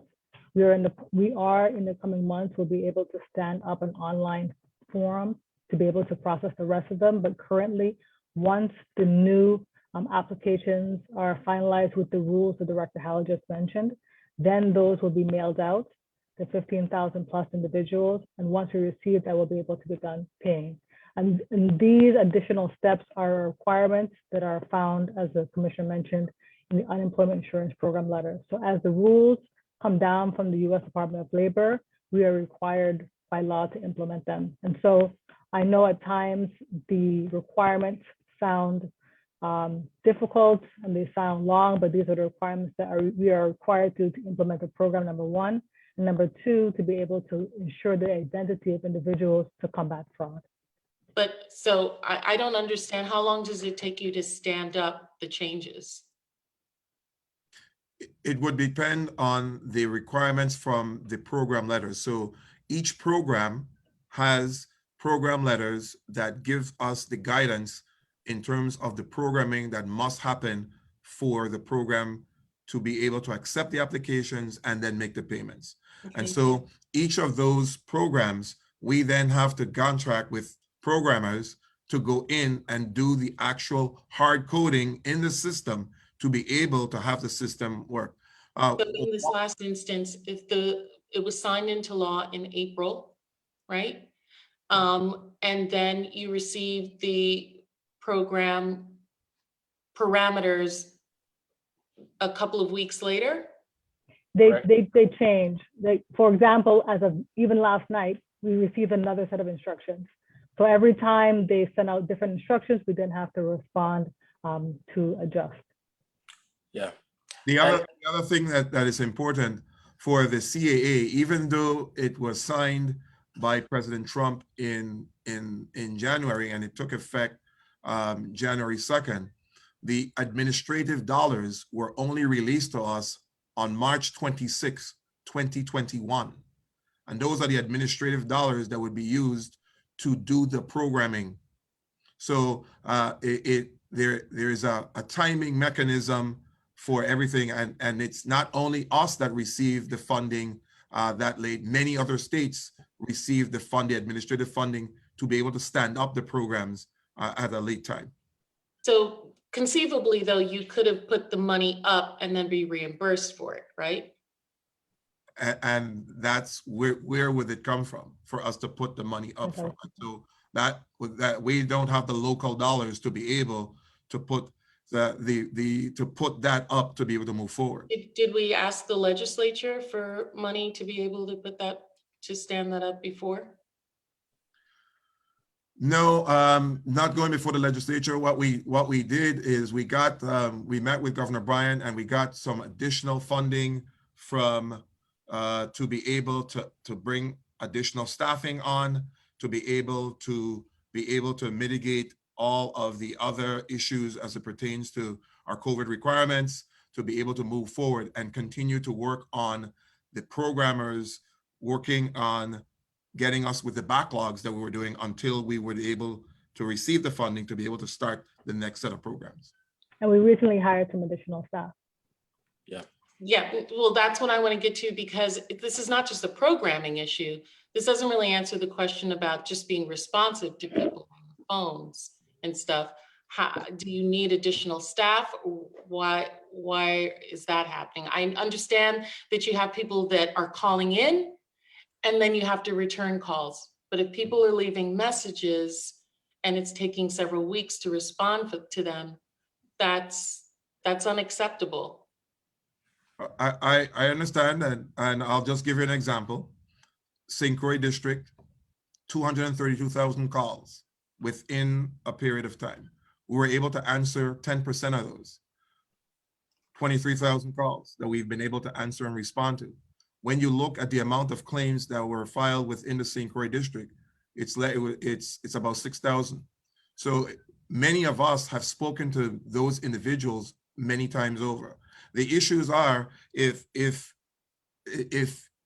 you don't understand what we have explained or don't necessarily see the results in a check, then the response is to call again.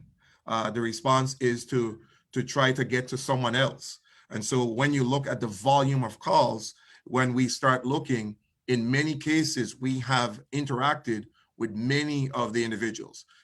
Right now, some of the individuals that are on this chat, right now, we have been in touch with them via phone, via email, via communications, but the answers that they are asking is, and the questions that they're asking and the answers that we are giving are exactly what we're doing right now, explaining the difference between the programs and where the laps and where the gaps are. Some people, again, based on the hardship conditions, the issues are that we understand the frustration, We all have the frustration, but there's but so much that we can do. We don't have the same frustrations that they have.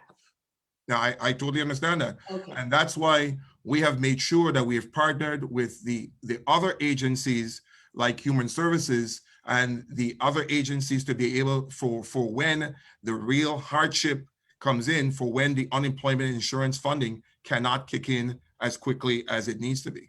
And it's very difficult because the average person looks at let's say if we're both in the same business, in the same company working, and you get your benefits and I don't, it can be different because while we're working in the same place, based on the information that we complete on the application, I might have worked in some place different, that wages have to be looked at.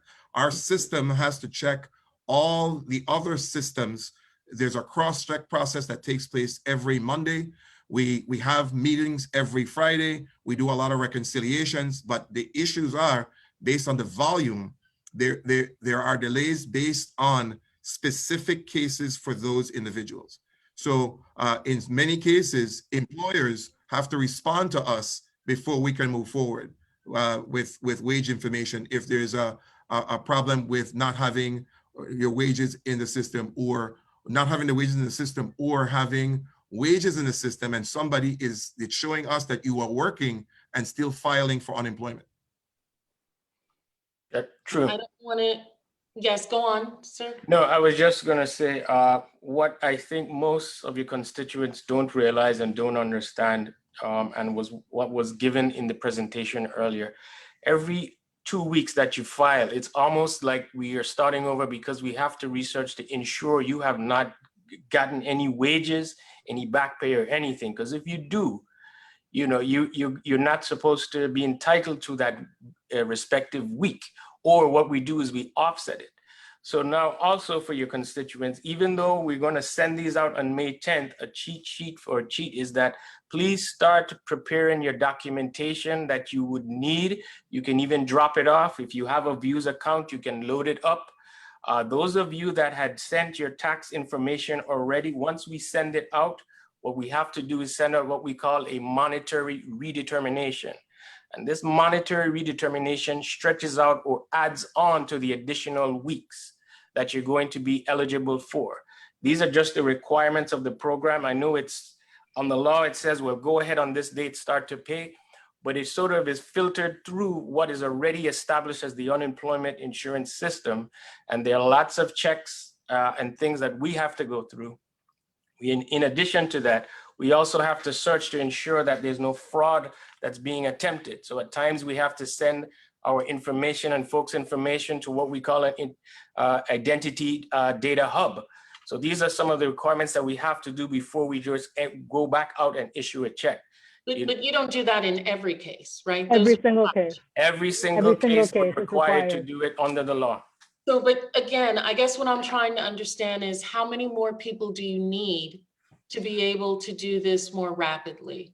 Because we can't have people waiting for 3 months, 4 months for checks. Right. And so I'm asking, you know, just so that we can have a sense of, you're talking about volume, but we also know that many of these are people calling because they have not received a response. So we need to figure out how much more do you need to grow to be able to respond to these in a more timely fashion? Because I know that when people call our office for this, we also then begin calling, and we're part of the system that's making the phone calls into the same phone numbers that everybody else calls. Right, and as the commissioner stated, we have increased staff, but one of the things that has been hindering us is that under the rule and regulation, that anyone that makes decisions and determinations and does the fact finding for unemployment insurance is what is called, they have to be merit staff. And they have to be on maybe of a year or two that have been in our system. And that is one of the things that has stopped us from really getting things going on a faster pace. And it's just that merit requirement. It's a requirement. Now, You've moved people, haven't you, from other agencies over to the Department of Labor to try and provide some assistance? Yes, we have, and we've had people that can do the intake, that can answer the phone calls, that can hand the messages, but when That's it perfect. I mean, that would alleviate, at least people would know what's happening, right? What's going on. The challenge is, as Director Haller is trying to do, is those individuals are in place right now to help with that Correct. process.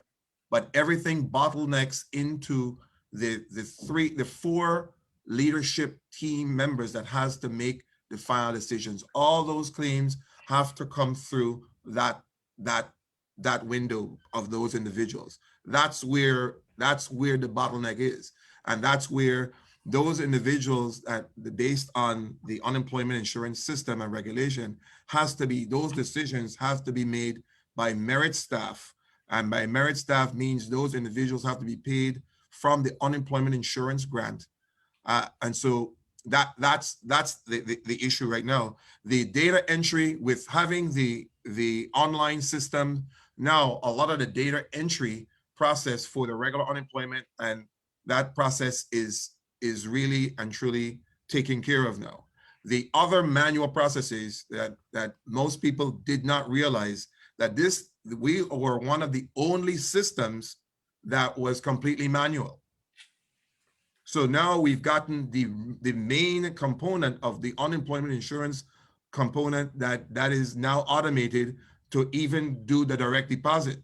Now all the pandemic programs, we're working on getting them automated. So so God forbid we get here again, we'll be in a much better shape because we're planning for the future. But right now, the determinations for those pandemic programs is still going to be paper driven and still has to be maneuvered by and get to that merit staff that still has to make the decisions. One of the things we're also doing is partnering with the states, with the National Association of State Workforce Agencies to make sure that we are getting the most up-to-date information. If there's peer-to-peer solutions, we're definitely leaning on them as well as partnering with U.S. Department of Labor to make sure that if there's anything that we can do better, that we continue to do so. It's understandable that it's difficult to reach us by phone. And so, as the Commissioner mentions, we have increased the number of individuals who are going to be present in both of the offices. We also have the hours, and as the Commissioner mentioned, we are not seeing the level of traffic. We have had significant conversations with people through email, through text communications, many different forms that we have to be able to provide the information. The challenge is, as we mentioned, there are several different programs that interplay. You could start on the unemployment insurance program, then be switched to PUC, and depending on your case, be switched back to PUA. So that having the understanding of the programs, not all levels of staff have that understanding. So one of the things that we do is try to educate them as much as possible, but sometimes it requires senior level staff to process some of the more difficult cases. So that's part of the challenge. But for persons who are still having difficulty coming to see us, reaching us, we do encourage them to come to our offices because that is one of the best ways to interact with us, or reaching out to us by email or by phone. And so is your office physically open? Yes. Yes, and we physically have walk-ins Tuesdays, Wednesdays, Thursdays, 8 to 5. Right. And then, like I mentioned, on Mondays and Fridays, we do the appointments and we do virtual meetings to be able to facilitate as much of the cases as possible. On Mondays, we do what we call a cross match. The system is run for any of those individuals that have wages. The system does all its comparisons. And like I said, the challenge is that looking at the merit staff, there's some of those difficult cases that require the merit staff to work on, as well as you're looking at not all questions the individuals that we have brought on would be able to answer depending on the program. Each program has their own set of rules, and so it takes staff time for training and to make the determinations as to what's happening. So we have to be able, the U.S. Department of Labor has forced us as well to stand up our BPC unit, our Benefits Payment Control Unit, because that is where the fraud and the issues are coming up, because we are, and I hate to say this, but we are starting to see a lot of fraud that cases that will have individuals in a lot of hot water because decisions are being made to falsify information. Decisions are being made to make stretches to ensure that checks continue to come, and we have to make sure that those protections are in place. Right now, we're going through 4 different audits. While we are doing the implementing of these programs, the U.S. Department of Labor is still going through with the auditing process. And what is happening as well, the calls or the inquiries that we get from the politicians, the individuals who are working on behalf of the constituents, they're forcing us in some cases to bypass the provisions that the claimant has to use in terms of being able to appeal. So we're now, there's an appeals process that when you sign that document and you receive payments, in some cases, the claimants should be going through that process, which then might have to go through an adjudication process based on the system. And so it's very important that we understand that because at the end of the day, if anything is not done accordingly, we're going to be responsible for paying back this money. Right. Well, the person who is fraudulent is going to be responsible for paying back the money because they will have criminal liability. But we don't want to hold up money to everybody while others are being exerting fraud on the government, right? But if I go in on the days and the times that you said, if I'm a walk-in, will somebody see me? They will Yes, they see will. you, and the goal is to try to assist you so that you don't have to come back. So once you come in and we see you, but the challenge has been, if you have not received your payment as of December, and you are on the PUA or the PEUC right now, though we are not able, even though we're doing the CAA and the ARPA, we're doing the CAA and the ARPA from the regular unemployment to the FPUC. We have not been able to stand up the PEUC and the PUA because of the additional requirements that the system has to be coded with. And that's what we're ready to start releasing the announcements to those 15,000 individuals so that we can start beginning the process of implementing those other 2 programs that are extensions. Okay, I know I'm hogging it all up, Tealing. I said I was only going to ask questions. But Yeah, and I just let me say, sure, go ahead. No, go on, Mr. Halliard. I just wanted to add as far as what we've been seeing with the walk-ins of folks coming in, a lot of folks are not filling out their certifications. That's why some of the payments have stopped. At times we have to give out maybe 5, 6, 7, 8 weeks of certifications and have individuals right there on the spot fill those out. They usually come on your check. They're on your check. And so you have to fill those out to continue. The payments are not sequential. They don't automatically come once you get one payment, it doesn't come again. You have to recertify that you were looking, you were able, and there are questions that you're required to fill out. In addition to that, and some of the concerns that they fill out the forms and then they send it back to you. Yes, and those that are online, you can fill that out online. Once your week is ready, you can fill that out online. And if you direct deposit, it will go into the next run. So what if you're locked out of the system? If you're locked out of the system, you can request, and usually when you get us, we will reset your password. But what if you can't get you because the phone lines are busy? There's an email and there's a telephone number that you can send to us as far as that. Our second, we're trying to get a communication in the portal so that you can exchange information on our next round. So it'll make it a little easier so that you can get to us. But yes, as the commissioner said, on average, when we speak with folks about their claims, it takes sometimes 10 minutes for one claimant to explain what is happening, what the explanation of what their situation is, when they didn't have a payment, if they're exhausted, what are the next steps that they need to take. And that is also occurs when you come in. One of the other concerns that I've been noticing and that I have is that last week I had to what we call revalidate over 21 checks. Folks are losing checks. Folks are coming back and not cashing checks. And that raises concerns to us of folks that are taking funds, and do you really necessarily need them? Because if we've given you funds and payments back in July of last year, and you're coming to us and saying the bank won't cash my check because we have a 90-day rule on that, that raises some concern also. So these are some of the things that we have to deal with in addition to trying to get individuals paid. But I think the biggest issue right now are those folks after the December 27th of when they're going to start. And the notifications are going out May 10th into May 10th. Once you bring your documentation, those that are on the PUEC, we're going to just start your continued claims, get you your redetermination, you fill out the cert, and your payments will begin, and your 300 FPUC will be included once you're eligible for the PEUC. And the PEUA, you got to bring in those documentation as far as your tax papers, or else you're not going to be eligible. Mr. Halyard, though, okay, Tioni, I'm gonna let you say this, ask the questions.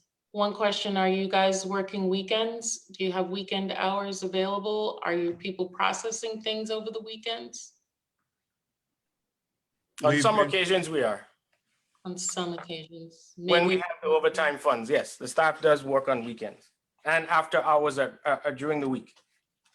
Okay, but Mr. Halyard, I know that this has been difficult and sometimes people don't always have the forms, but we have the responsibility of public servants to make it as easy for them and to take as much of the responsibility as possible. I don't want to put it on people who are already in a tough place that they're not getting it because of stuff that they're doing. And that's how you're coming across right now. And I just don't think that that's fair.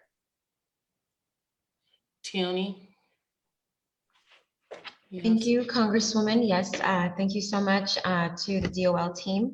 Much of the questions that the Congresswoman posed did organically address a number of the questions in the Q&A.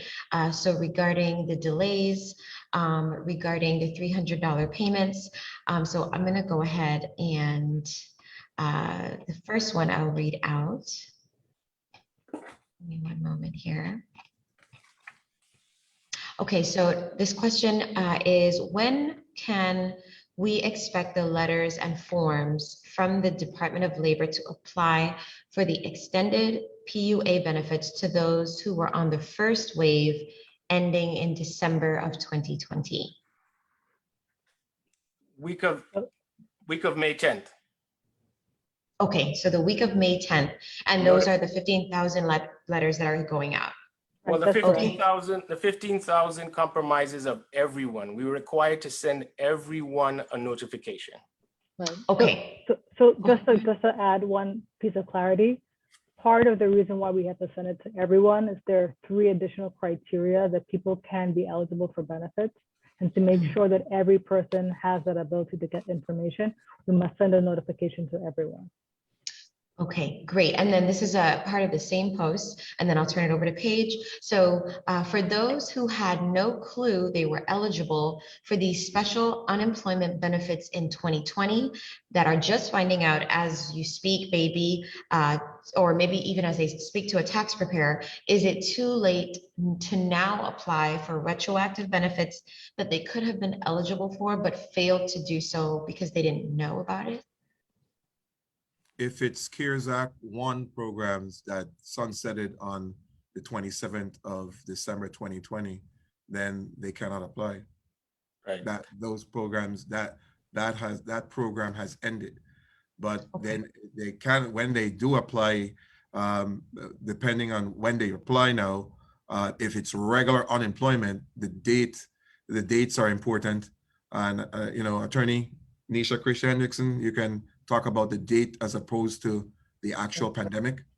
Sure. So if an individual, say, for example, was unable to go to work because the conditions of their job were not COVID safe, that's one of the new criteria that was recently added.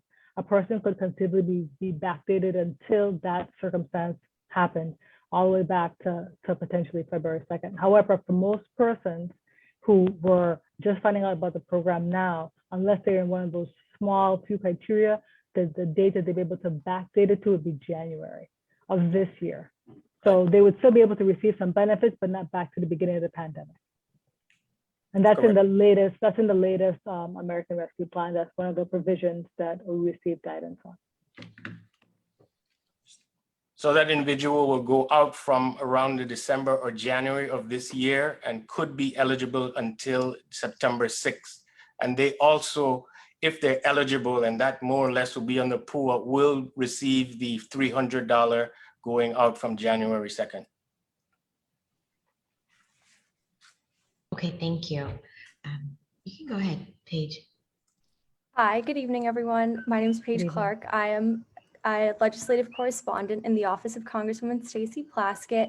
Our next question is dealing with oil refinery workers, and they are looking for a general update on the pandemic relief and unemployment payments since last December made to oil refinery workers. Yeah, they fall in the same, and some of those may be what are the interstate individuals, because they may have left the territory. And one of the things with interstate folks, and it's the same thing, we're going to send out the notifications on May 10th. One of the things I would say is that if they have moved and the address has changed and what we have on record, we need to get their new address, because what we've seen at times is return mails, return checks of individuals, and then we have a hard time tracking these individuals. Right now, I think we have about 1,942 of those individuals, what we call interstate, that we're going to send out notices so that they can in turn go ahead and most of those are on regular unemployment. So what is going to happen with them? They're going to get a redetermination letter saying that their PEUC or whatever program they're on is now extended with the new WBA, and they will just continue to certify going forward. And to add some, to amplify Director Halyard's point, the interstate program requires us that if in the event that you move, that we look at for wages that are in other states. So when the wages are in other states, we take that information, we bring it to the Virgin Islands, and then we pay the claim. And so it's important for us to be able to get the information from those other locations that you may live at. Right. So. Okay. And I just Okay. wanted to add, even with these notices, some folks I know, one of the things of why we're in the snail mail is a lot of individuals have not provided emails. You know, some of those that have provided emails, we'll also try to do sending out emails to them as far as the notices are required. Okay. Okay. And then a follow-up question. You mentioned that, you know, there's an issue with return mail. So those individuals who may have moved elsewhere or whatnot, it is their responsibility to reach out to the Department of Labor to notify you of the change of address, or is that how it goes? Yeah, we wouldn't know if the mail comes back to us and you've moved, we do not know unless you send a forwarding address to us. We would not know where you are. So the post office, if you're not there, is just going to return the mail to us. What we do at times is we would try, maybe, especially if it's checks, to contact individuals with the telephone number they have given. Hopefully the telephone number is still a cell or something where we can reach them, or if there's an email address, then we will send out an email saying, the mail has returned, where do you want us to forward? And usually we ask for you to fill out a form. Those are some of just the requirements of the program for control purposes to ensure that we're sending out to the right address, right bank account, you know, and that sort of, you know, legal criteria. And two of the things that we encourage people to do is, one, to register for our view system, so you can be able to have another mechanism that's online, the VIDOL view system that we mentioned in the PowerPoint, as well as to register to MyUI. So that gives us two other mechanisms to verify your information. In the event we can't reach you, we'll have another way to contact you. Okay, so you're suggesting that individuals register with the VIEW system, okay, and that's on the Department of Labor website. Okay. Also, there's a question for someone who wants to know how they determine whether they are eligible for the CAA retroactive pay and a portion of the Rescue Act. They indicate that they got retroactive pay for the first green paper for the 3 weeks in August, and that someone informed them that they may not be eligible for the retroactive pay, even though they've always been part-time from the beginning of the pandemic. How would they determine whether they were eligible? So the green paper, I'm assuming the person is discussing the Lost Wages Assistance Program, which was a temporary program that was created by executive order in late 2020 and ended in December of last year. So there's some additional programs that span from February, which is the beginning of the pandemic, all the way down to September, but that particular program had a very short window. And so the criteria are a little bit different, and we can probably communicate with that person directly if you get the name so we can have that conversation. Okay, thank you. Do you have one page to share? Yes, I do. So another frequent question we're seeing is, what is the best email address to use to contact the Department of Labor? And if you say it out loud, I can just type it into the chat box for everyone.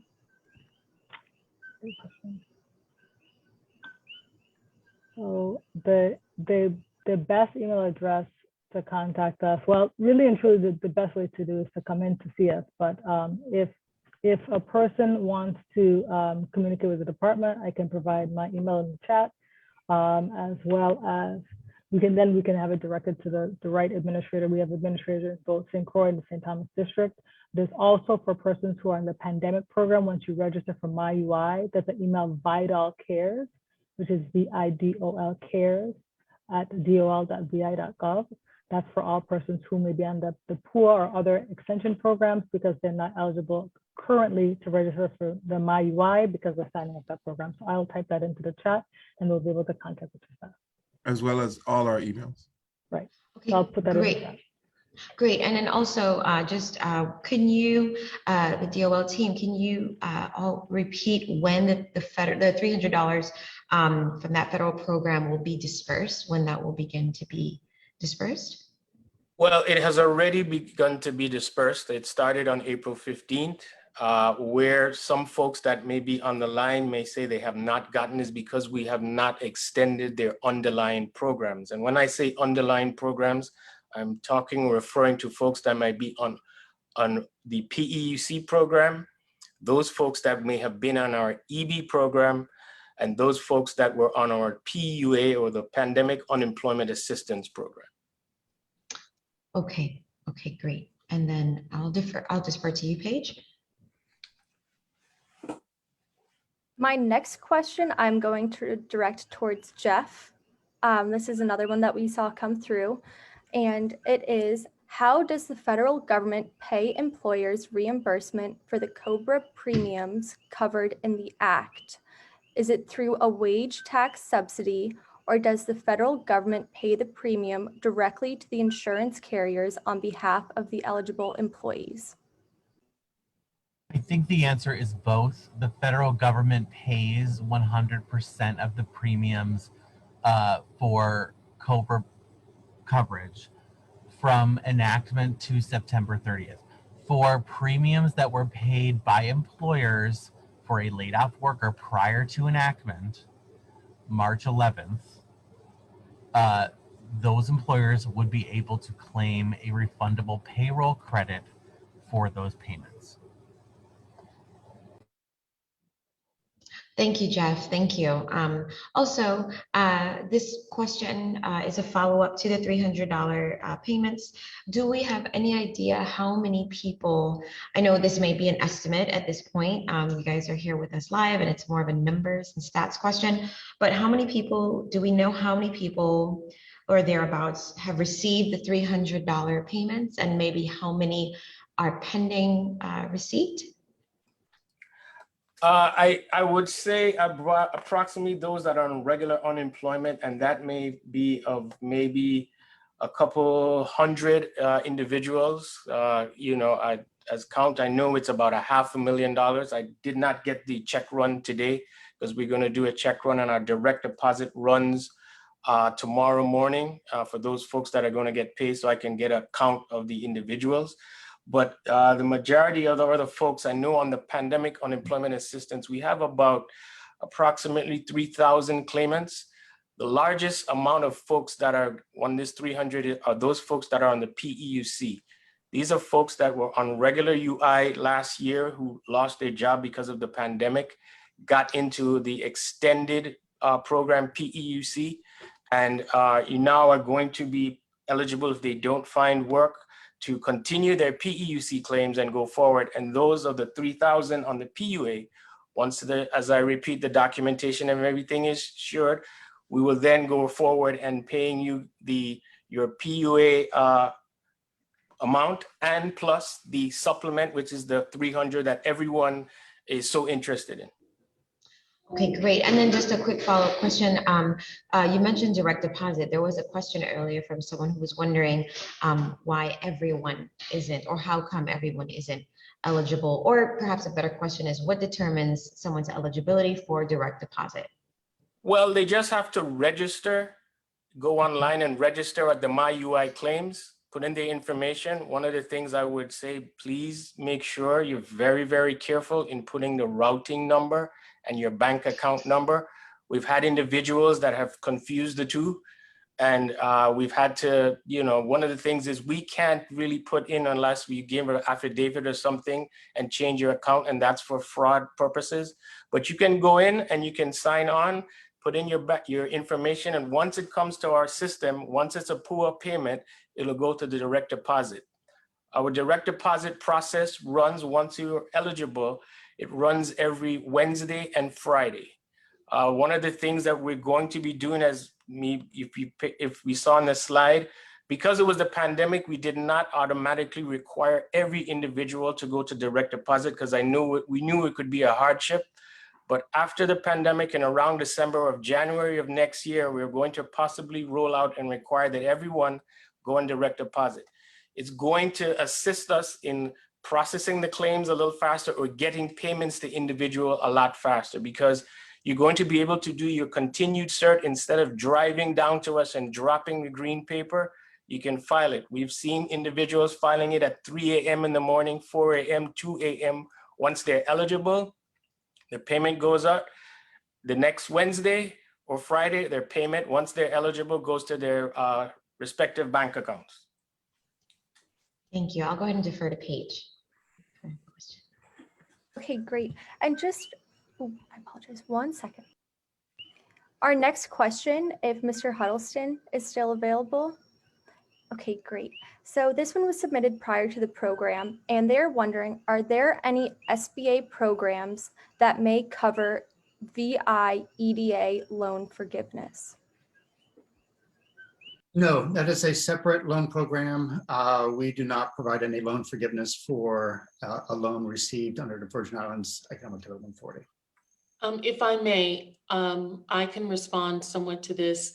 I know that people are in one of the things that we have been working on, and that is all members of Congress have been talking about, is getting loan forgiveness for the SBA loans. Additionally, for those individuals who have received SBA loans after the hurricanes, who may have outstanding loans there, to ask that those loans be forgiven because we are now in a pandemic. Members of Congress have been in discussion about that as part of another omnibus bill or a budget bill that may be going forward. Thanks, Congresswoman. But it hasn't happened as yet. Okay. There was a question earlier from someone who wanted to know about loan forgiveness for the loans received post-hurricane, so this is good.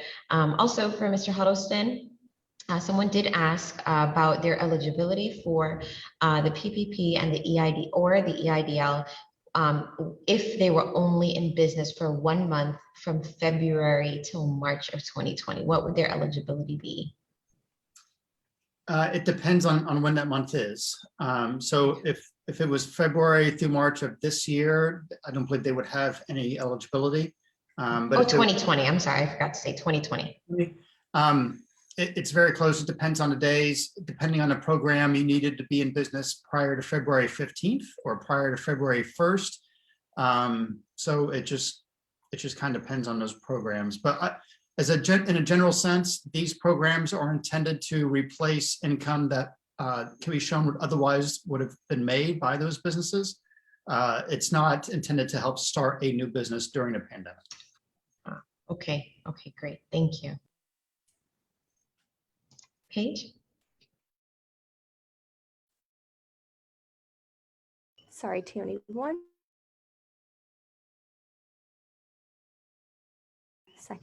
in the Q&A. Okay, no problem. So there is one, I'm sorry, Paige, I think I have that your signal is low. I know that you mentioned that to me earlier. Okay, so I'll go ahead and ask this one on your behalf. So somebody asked for, this is for the Department of Labor team, and then for our participants, because we are a little bit over time, we're just gonna do 2 more questions. So we're gonna do this one and one other question, and then we're gonna close out.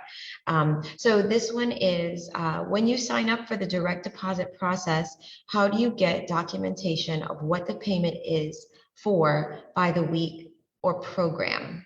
A lump sum deposited of arrears would be hard to know. It would be hard to know what week or amount per week was paid unless there was a week by week accounting with an amount to be able to match up with what was submitted for a full partial. Yeah. Right. I'll begin, and then I'll hand it over to Director Halyard. Every week when you receive your check, and similarly with the direct deposit process, it will tell you at the bottom what you receive it for. So sometimes when individuals receive the check, they don't always realize that the bottom of the check has a lot of information. That's one of the things that we discussed at our last live last week, and we're going to continue to explain that process. And at the bottom, it will state the amount of the benefit, the name of the program, and the week, as well as your determination. Your determination actually details the amount that you're able to receive and the program that you're receiving. So those are the 2 forms that will give you more information. But Director Halyard? Well, I think what the question really was, and I think what they want to see is something as equivalent to what comes on the check. And we did not, based on when we did the MyUI claims, provide that. So in the interim, and we have it planned for our second generation of the MyUI claim, so that individuals can see an accounting of their benefits and what the payment and what the respective week relates to. You're not going to probably see that on your bank account. But those individuals that are interested, if you come to our offices, you can request just that you get what we call a benefit. We call them individuals benefit check register, and that will be able to give you a detail of what exactly we've paid to you.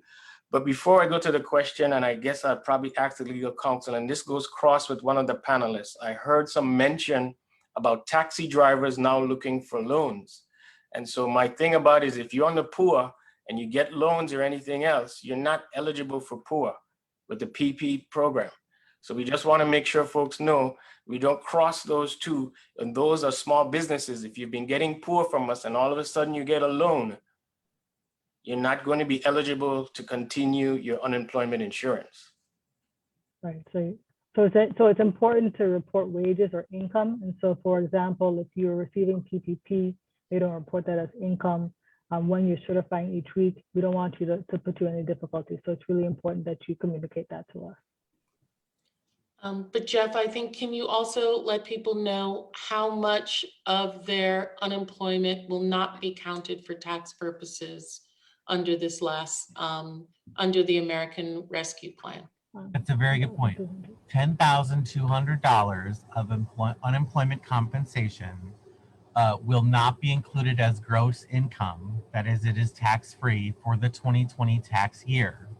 This is for taxpayers with less than $150,000 in adjusted gross income.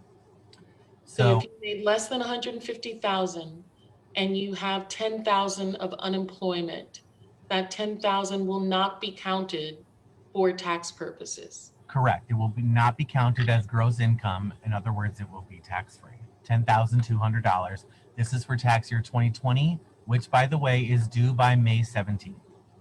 Right. If you receive unemployment above that amount, that additional amount will be taxed in Correct. the 2020 tax year. Right. And just to add some more, to amplify that point, you'll still receive a 1099-G from us that discusses the entire amount, but you'll be able to deduct that amount that was just mentioned. So if you receive that amount on a 1099-G, don't be alarmed. You can still be able to have that reduced by that amount. Right. And what we have done is we have partnered with the BIR and we've sent the 1099-G file to them so that they can include it in and program it in their system for the tax filers that file their tax in the Virgin Islands.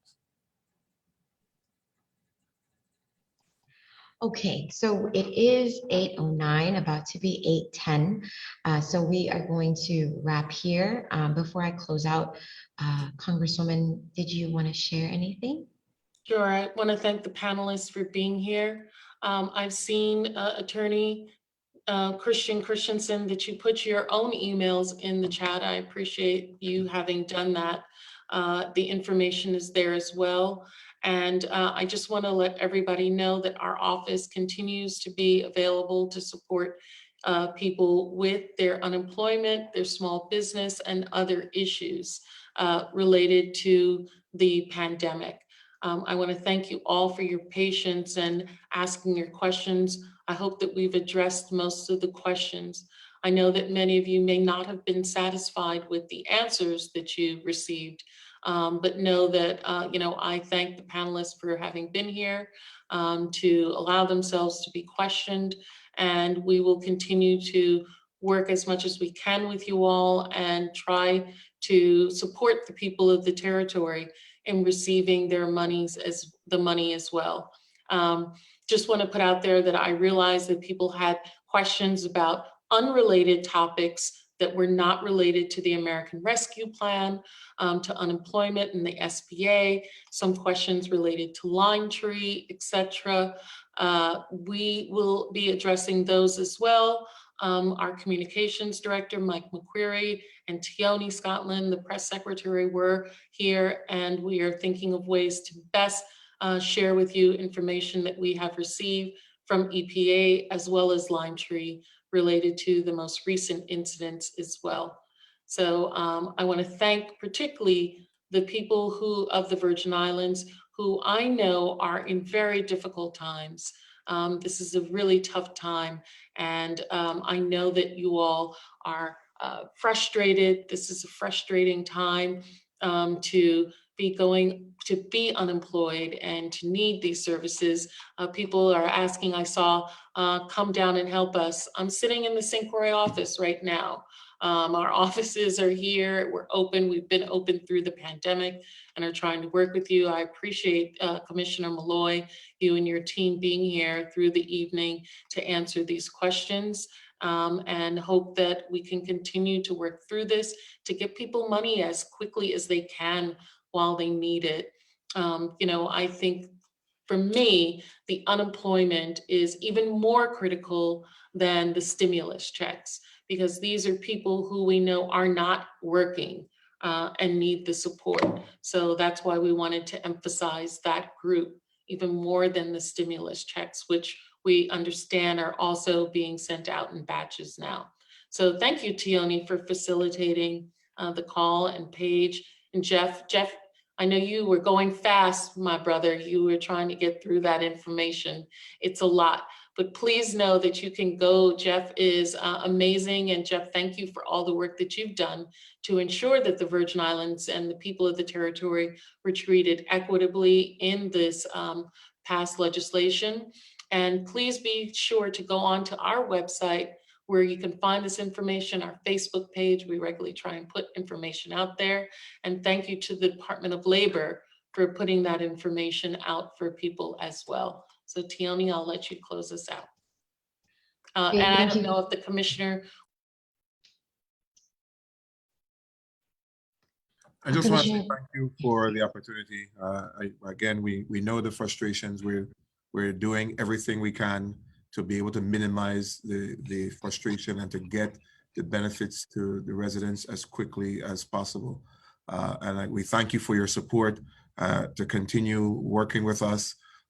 We are, again, making sure that we are doing it as fast as we can and trying to minimize as much as the issues as possible. And we have our commitment that we continue to work hard to make sure that we get these monies in the hands of our residents as quickly as possible. Thank you, Commissioner. Assistant Commissioner, would you like to say anything? Yes, I just want to also thank Congresswoman Plaskett and the rest of your team for the connections this evening, as well as Mr. Huddleston and Mr. Noel. We'd also like to thank the staff at the Department of Labor for what they're doing every day. And we will continue to do our best to serve the people of the Virgin Islands. And we continue to look for solutions to the problems that we are facing. So I just want to say thank you again. And Director Halliard, before we close. Sure. I just want to say, especially to the folks that are on the line that are waiting for their unemployment assistance, we just want to ask you to bear with us. We know we're suffering. You've been suffering for over a year. It's been tough. In addition to that, I also, take the opportunity to thank my staff that is in here that work tirelessly 8 to 5 every day. And I know they don't answer everyone's calls, but we are trying our best. Some of these folks are friends, family members, church members, people that they respond with fellowship. It's very tough in a small community, but we're going to get there. I know it's not fast enough, especially when you have bills and mortgages and everything else to pay, and there's no funds available to you at a faster pace. Thank you, Director Halliard. And Wayne, just any closing thoughts before we close? No, it was a pleasure to be here with all of you. Thank you and have a good evening. Great. Well, thank you so much, everyone, for joining. If you see in the chat, there's been a number of emails shared. And like the Congresswoman said, you can reach out to our office. That number was shared. The numbers for St. Croix and St. Thomas. You can reach out to our office for any sort of assistance regarding small business and supplemental assistance regarding small business, and also the Department of Labor and any other inquiry you may call. And if you don't get us, leave a message and we will be sure to return. I mean, if you feel like your question wasn't answered, please also reach out to our office. Thanks again, everyone, for joining. Have a great evening.